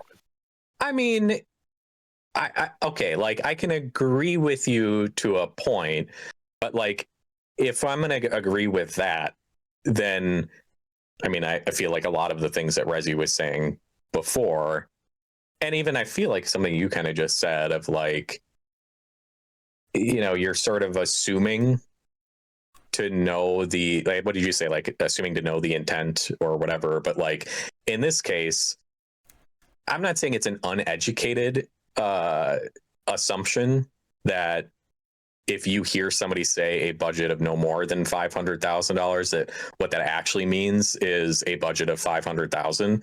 I'm not saying that you're like retarded for thinking that, but I do think that it's a bit of a leap. I'm not saying it's an uneducated leap, but I don't think that it's fair. Some people have like brought up that quotation or that part of your video to like say that Sam said it's a budget of $500,000 or that he got a donation of 500,000, which isn't technically what he said. And sure, it's more interesting to me why he got so technical, because having the political background I have, my sense is when I hear somebody get that technical about a part of the political realm where technicality is everything, like campaign finance and coordination between different entities that aren't supposed to be coordinating. And if they are coordinating, there are very specific ways they have to be disclosing that, which it does not appear that PV is following any of those norms or rules. But yeah, when I hear somebody go from being so general to then all of a sudden they're like really technical and like specific about like dollar amounts, and using this weird careful language, that's what I'm referring to. Sure, that's fine. And I'm being a little bit like semantically autistic about it, but I don't necessarily no more than think me, dude. that look, you can think, because I don't think either of us are right or wrong necessarily. I just think that if someone were to phrase it and just couch it as they gave him $500,000, that's not. But here's the thing. I don't think it's a dishonest way of framing that. I think here's the thing. Like, our conversation is nice and whatever. It's kind of pointless because at the end of the day, this could all very easily, instantaneously be cleared up. Yeah.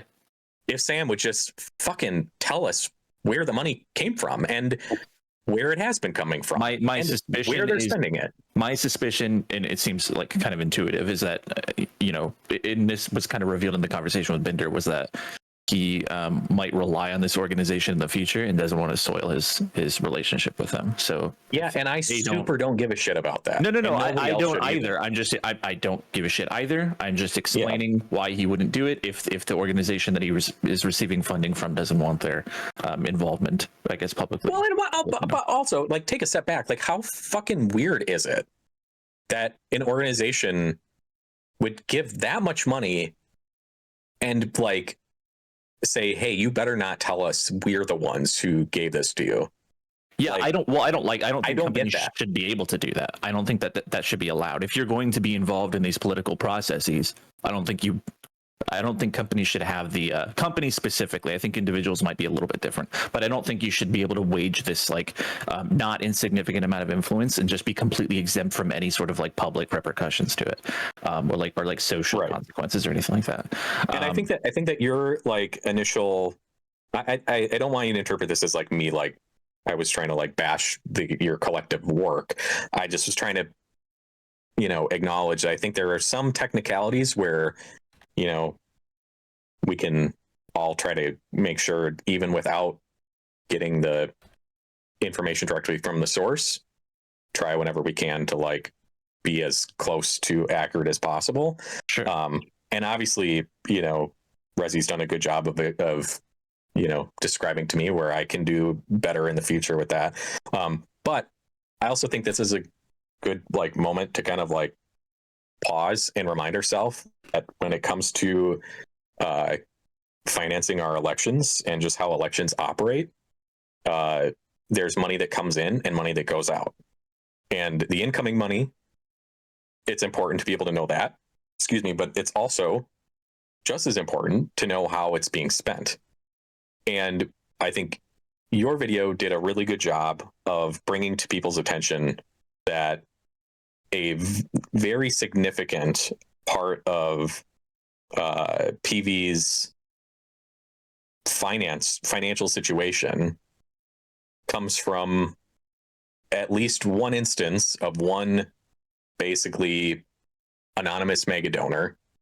So you did a good job of covering the problems with their incoming money side, but people don't seem to have had any kind of like care or concern with how that same 501c4 is spending their money.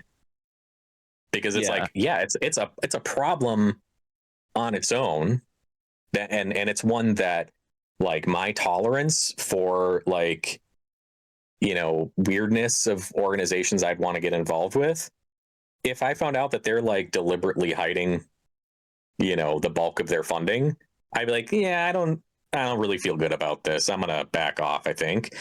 But then there's how they're spending it.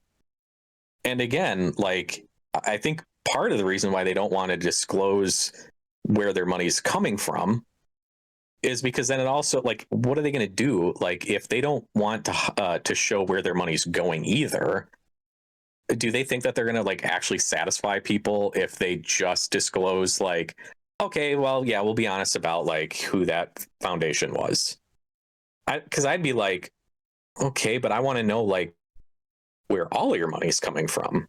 Because if this were the PAC, I could see where every fucking cent comes from. I could just hop on the FEC's website and I could see it for myself. Because honestly, I don't trust you. So I need to be able to see your whole financial disclosure, which might sound crazy to people, but that's literally exactly how PACs operate. But they're doing everything else, and they're doing the majority of their financial shit through the 501c4 because you can hide all of that. Right. But they don't just hide where the money's coming from. They're hiding how they're spending it, including the names of every creator they've worked with, and more importantly, their staff, who their staff is, how much they're getting paid, and what they're being paid to do. Because it seems pretty crystal fucking clear to me that they're doing there's a whole lot of work being done for the PAC that's not getting reported. And that's just not okay. And then even like you and I have talked privately a little bit about like, do we even have a full like list of all the creators that have like been paid by PV? No, we don't. And not only that, but then you've got like during the disastrous Biden debate, PV paid, or well, I assume they paid Amaranth and Austin Show to host, like, instead of somebody like who'd make sense, like Destiny or IRI or even Vosh to like do the they had Amaranth and Austin Show, like, and did their names ever pop up in their FEC filings? No. So either they're doing it for free, which I highly doubt people like that would be doing that kind of work for free. Right. Or they're getting paid by the 501c4 to promote the pack, but not like disclose it. Right. So like, again, this is a very long-winded way of saying, like, you've done a very good job of explaining to people the problematic parts of PV in terms of the incoming money part, but I don't think that people have really wrapped their head around the outgoing part of the equation. Just to be clear, I think that the outgoing money was the more compelling, and also not just the more compelling because of the function, but more compelling because of the magnitude. Because I tried to do a breakdown in my video about how much money I estimated each creator was making, and I estimated somewhere around like $1,500 to $2,000 was, I think, the number that I came out with. Did you say that per month, by the way? That was per month, yeah. That's hilarious, because if you did look at that 1 month FEC filing that they have published, that's like almost exactly what the average would have been. Like, some were getting paid like 5,000 or 3,000, and some were getting paid like one. And then there were a couple that was like $500. Yeah. For a month. No, I was definitely like, yeah, if you average it out, it's probably pretty fucking close. Yeah, I'm super smart. No, but I do think that that's the more compelling part of it, but I don't want to keep Resi from content too much longer. I just had one more question. No, you're fine. Go ahead, Kilo. You can take up as much time as you want. I thought you were still peeing. No, I've just been sitting here quietly because Kilo is somebody I deeply respect, and I deeply respect his ability to interrogate, ask questions, and whatever. And if you ever go ahead and say to me again, Kilo, that I'm going to let Resi get back to his stuff, I will fucking tell you if I want you off my stream. Okay, Bitcoin? Okay, well... I feel like you respect me too much to actually tell me when you want me on. No, I absolutely would. Shut the fuck up. Okay, so I just wanted to know about, in the way of when you mentioned the creators themselves being having their like identities disclosed publicly. That was something you and I talked about a little bit, and it reminded me of the conversation that we had about the doxing stuff, which you and Rezi got into. I want to know, just for the sake of like, I guess, clarity for like people who are listening to this and shit.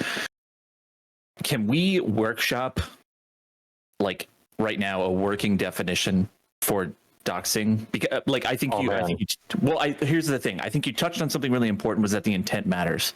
But when you say something like, of a significant enough public interest, I think a lot of people's alarms start going off. Because because there's obviously lots of room for interpretation, but where I think it becomes very clear, and this is just something that a bitter pill for. Well, I'm sorry. Wait, hold on. Wait. Let's back up real quick. Can you just give me like as succinct of a definition as possible, just so I know it like exactly what you mean? I'm so glad that I literally just started like jotting some notes. I actually want to make a video about doxing as a concept, because I think it's super interesting. Because it's not a legal definition. No. And it's a very subjective one, but I do think that it would be very beneficial if there was a sort of more objective definition.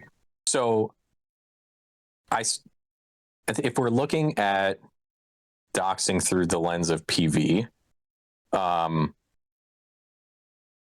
so some people will say, doxing is publishing personally identifiable information on public or private individuals.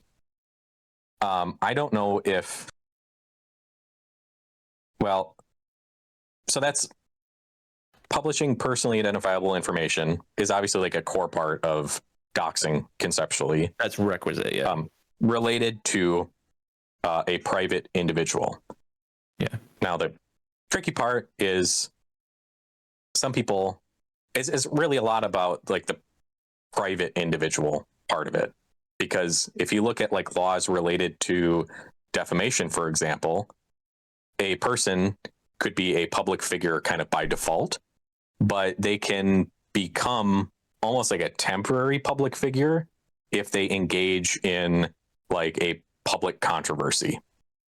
But again, it's not a legal term, so we don't really have like. I know. Yeah. So then, like, well, is it publishing? What about personally identifiable information on public individuals? Some people will say, is it, any kind of public person. There's like no case of doxing because like they're a public person and whatever.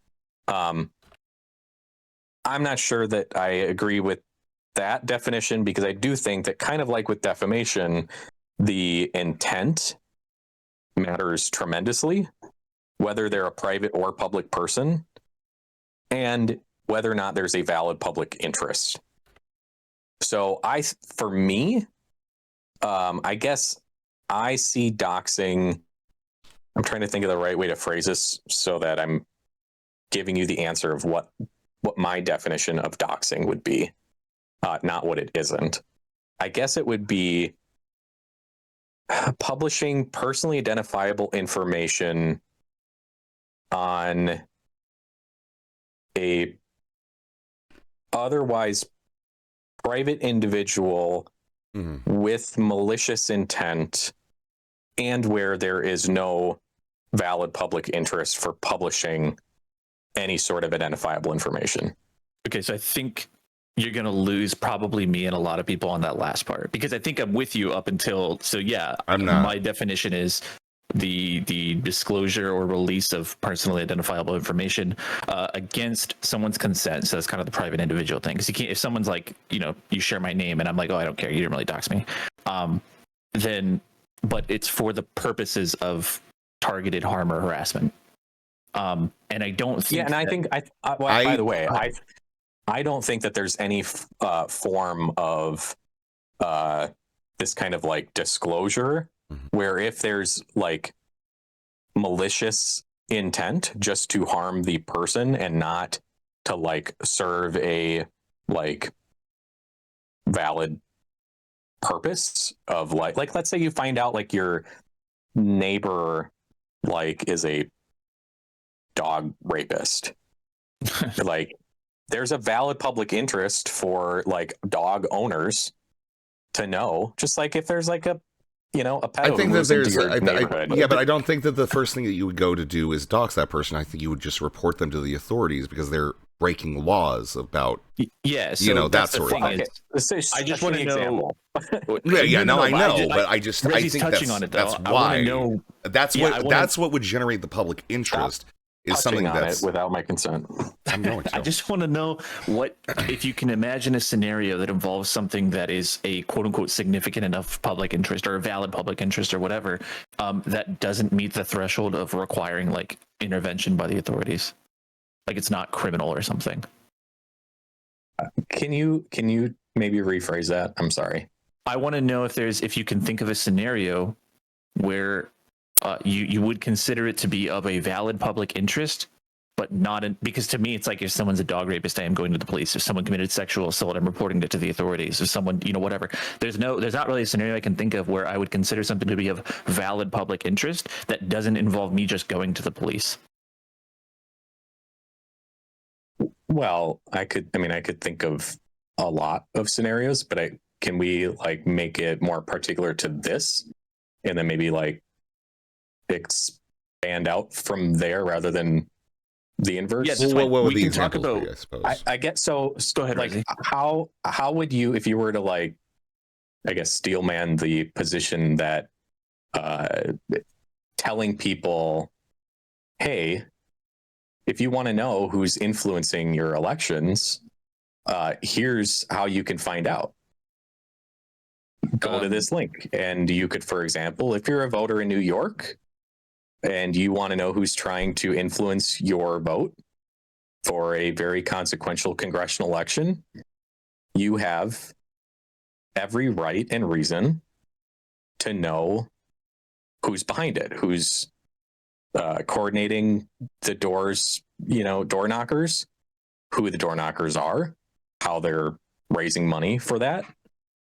And if somebody, so like to, I guess, particularize it, in this case, the valid public interest is if you are working for a political campaign or a political action committee, and if your name should be getting published to the FEC in a publicly easily searchable way, but it is being deliberately hidden, well, then the public interest, the obvious valid public interest is there's always a valid public interest in anything related to disclosures of campaign finance. The entire apparatus of the FEC is one giant valid public interest statement. Yeah. I don't disagree with anything you're saying, of course, but I think that, and we talked about you do, because you do seem to disagree because you object to me saying if you wanted to know who was getting paid by PV, who the creators were, finally, after like people have been trying so hard, first asking nicely and then by pestering people to just come clean of who's getting paid and how much you're getting paid, and they're deliberately hiding it, and then the staff who is cutting the checks is deliberately hiding that, then guess what? Lucky you can find out at least like a few names, because you have every right, you have every reason, i.e., you have a valid reason as a member of the public to know who these people are. Here you go.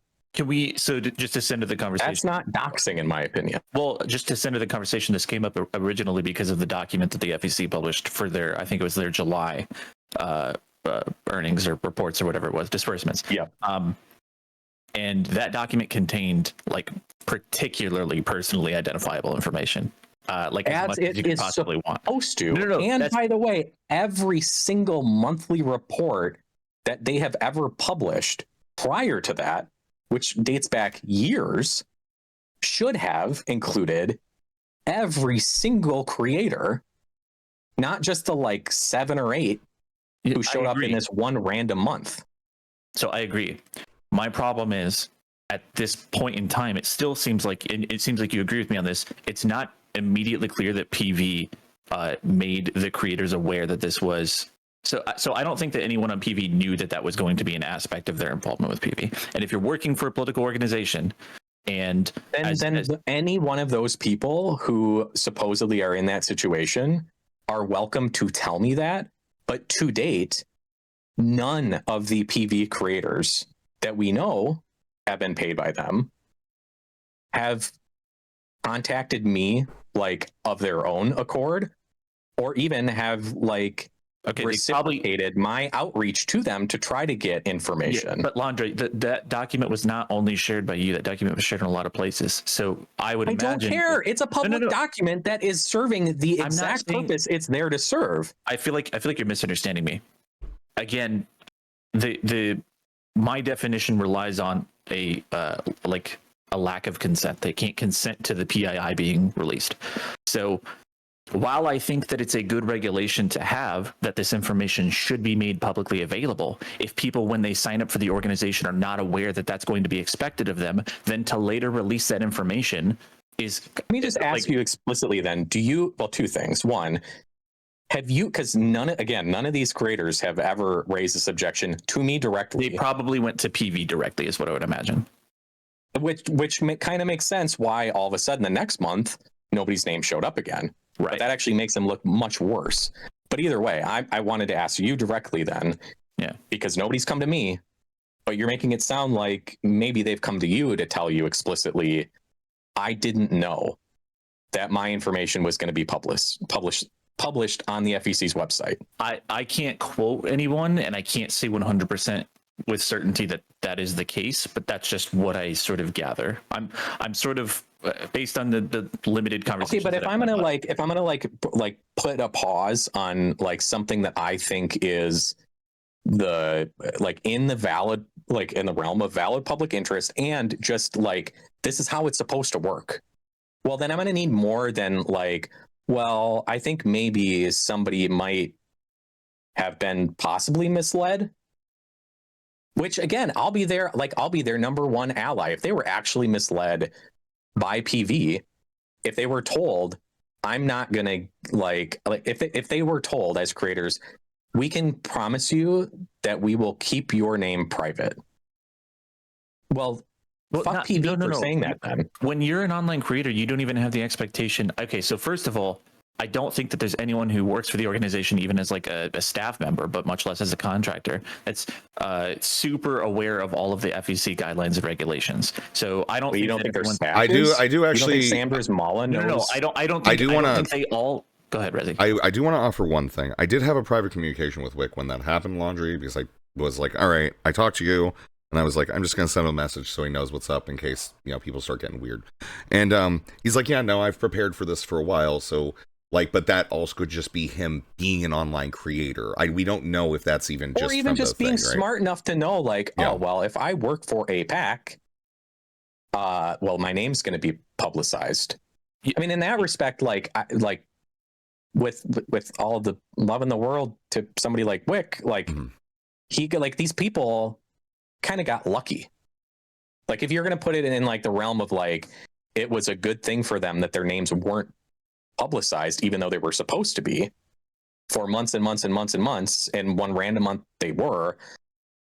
Well, then like they just kind of got lucky that it wasn't like made public before that. But again, like Not lucky. I mean, like if you're somebody like Wick, he said he was like preparing for this. Well, yeah, I guess like he was preparing for this like thing that he was, at least the way that Rezi's like describing it, almost makes it sound like he was kind of like, I was afraid this day might come. Like, well, no, it's more like that it was going to come the whole fucking time. Well, yeah, but I mean, we all know as creators, we get big enough, we become known. All right, our names become known, and that becomes legend. We know that. That's just a given. I think if I were to characterize Wick, I would say it's more to that lens. That would be the connotation or the way I read what he was saying. I also feel like there's a sense. convolution here of, and this is almost like a natural consequence of the way that PV has structured their whole thing, is that they're relying on creators who, for one, they don't really have actual political experience. And they also don't have enough like shame to say like, I was basically a useful idiot. I should have known better, but whatever. But they don't have like the capacity to do that. But they don't really know what they don't know. Fuck, I kind of lost my train of thought. There was one other thing. Kilo, you keep saying what you were saying, and I'll get it again. Fuck, there's a really important point in there. Or was it Reggie? Were you just saying something? Who was the last person that talked before I lost my train of thought? That's a great question. I'm looking at some things.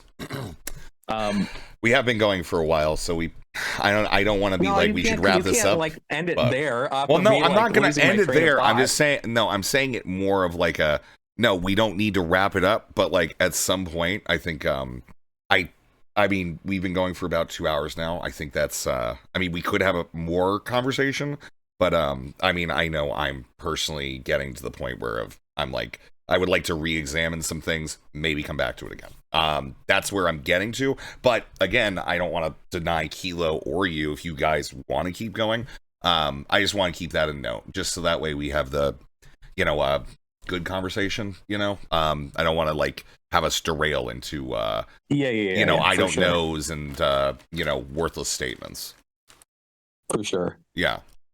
What if I'll just like round out I'll just like say something and then then fuck off. Go ahead. I don't really feel like I fully explained myself, but okay. I'm suggesting that because to me an integral part of what I consider to be doxing, which is a bad thing, is a lack of consent on the part of the affected party. Then if people signed up for this organization and were told because they were working for the side organization, they were a contractor for PV Action, not PV PAC, that their information would not be made publicly available, which would make sense given that it wasn't publicly disclosed until fucking July or some shit. Then I think that PV did dox them because they were explicitly told that the information would not be released. If PV didn't say anything, I don't know why anyone would assume that their information would be released, given that even though we understand that, like, again, Laundry, you and I, we agree this is the way it should be. FEC regulations and all this kind of shit are good. Campaign finance transparency is good. This is the way PACs should operate. I think all these people's information should be made publicly available per the letter of the law, not on the part required to.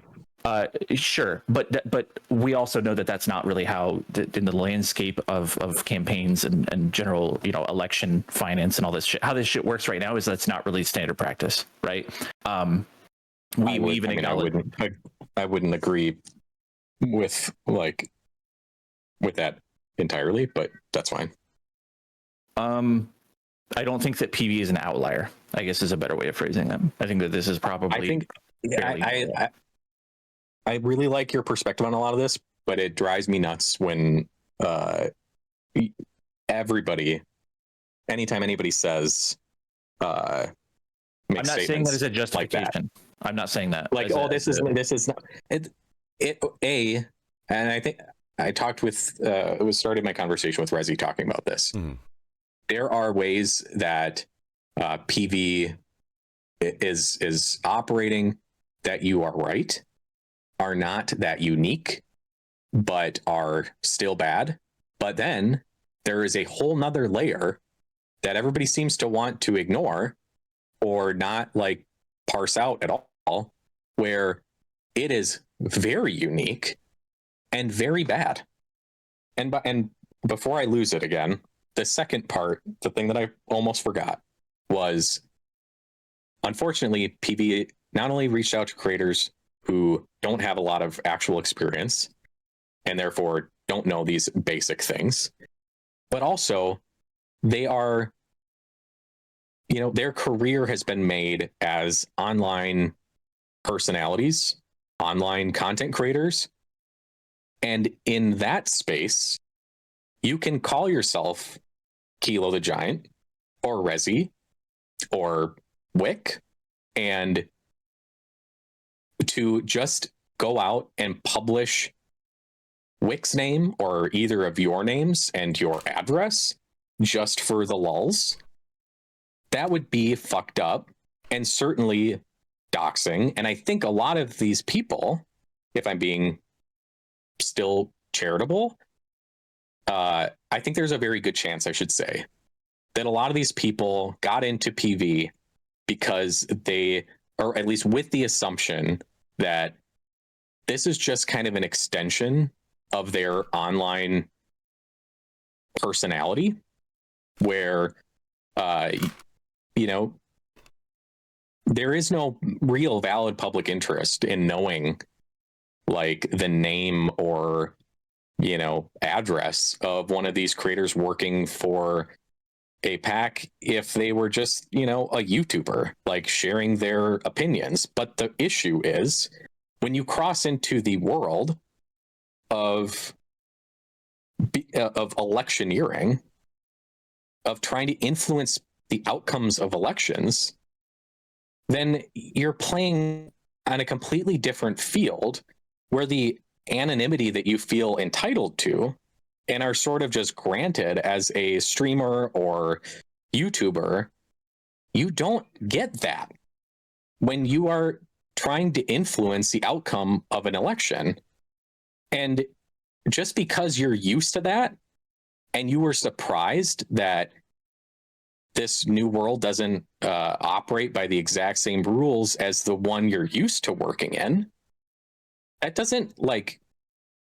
that that doesn't just like mean, well, hey, because you're uncomfortable with your name being out there, that what should like every person who's ever donated or worked, tangentially even with a campaign, if their name is on the FEC's website and one of the like 2 million data entry points on that site, if they feel a little bit uncomfortable with their name being there, that like they should have the right to just call up the FEC and say, please redact my name because I'm a little uncomfortable with the world knowing I donated to Donald Trump in 2016.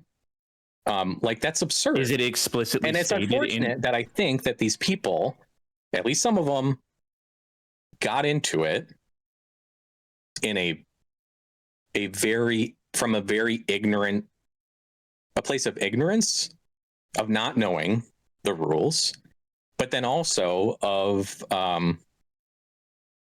making the boneheaded assumption that the norms of privacy that you are that you get to enjoy as a content creator don't apply in the world of politics.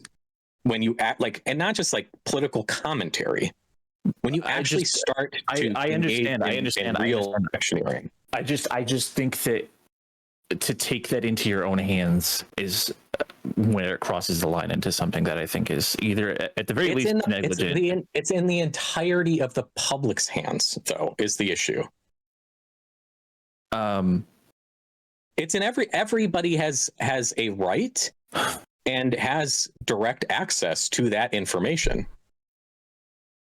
And people like you have tried really hard, because none of that information was being disclosed when it should have been, to try to like force that information out into the public. Yeah. What I would have liked is for PV to have gone to every single creator and said, hey, we're having some issues with public perception of our levels of disclosure and transparency and everything. In an effort to try to mend that wound or whatever, we're going to publicly disclose your personally identifiable information just to make things super duper clear with everybody. And if anyone has a problem with that, obviously you're welcome to resign. And then they start disclosing. That's what I would have preferred.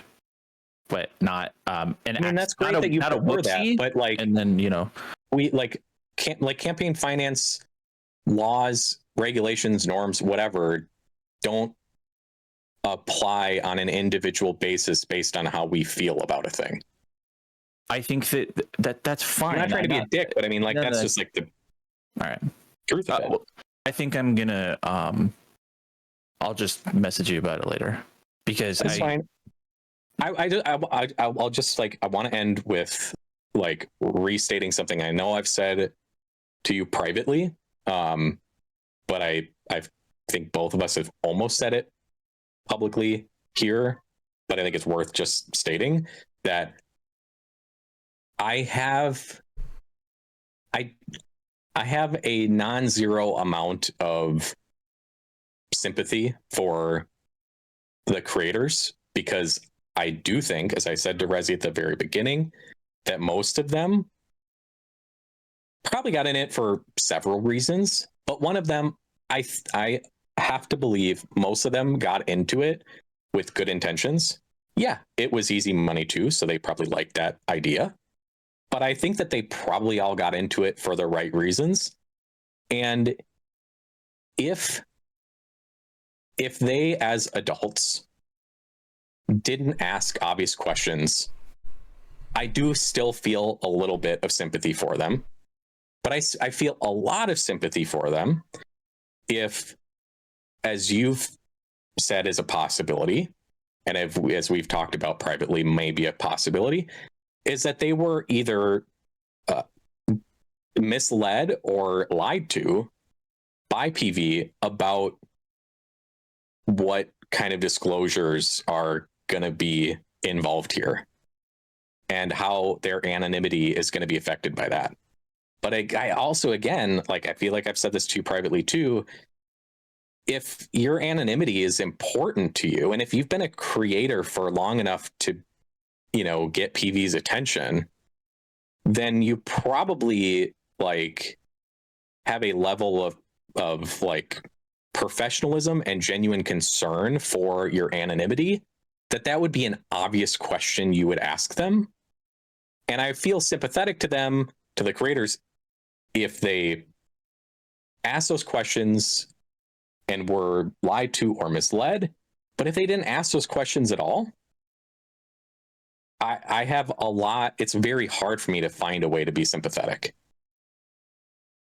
Sure. I have obviously more thoughts on that, but we can talk about it later. I think it's Yeah, I think we're getting a little I don't think anybody's really figured out what doxing is specifically. I think there are a lot of people who have, just like anything else, they're very certain in their mind of what it is. But, if everybody's got a different definition and they're all sure on what it means, then it all kind of actually means nothing. I think, what if we just call it bad?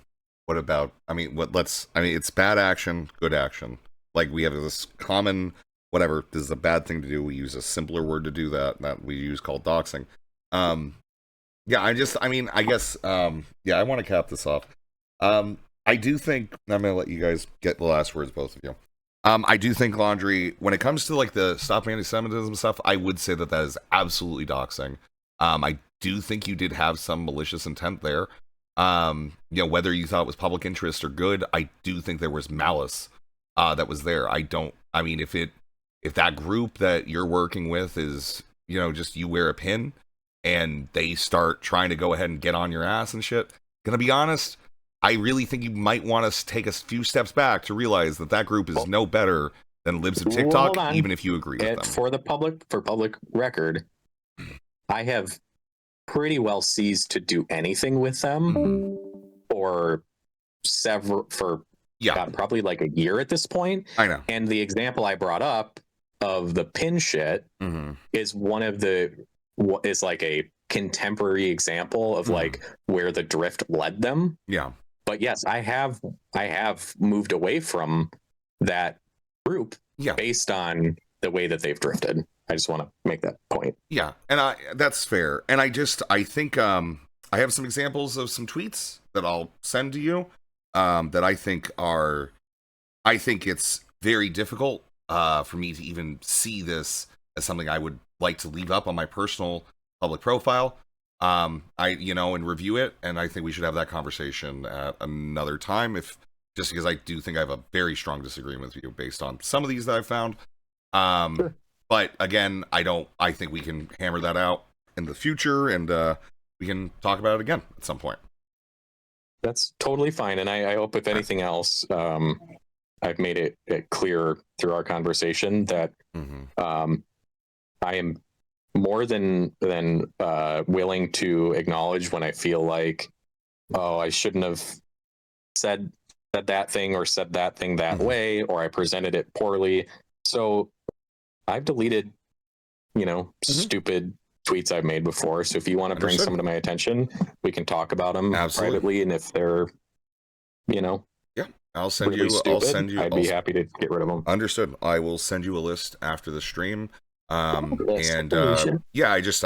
think you have a good message. I think you betray it by going too far with some of the means. I think you can go ahead and show that these people are bad without doing that. I think it might require the deftness of a butcher, but at the end of the day, you just gotta sharpen your knives more. So, do you have any last words you'd like to throw in on this? No, I appreciate the conversation. Absolutely. And thank you for coming. The poetry of that last comment about the butcher is very nice. All I think of is scissors and knives, so it is what it is.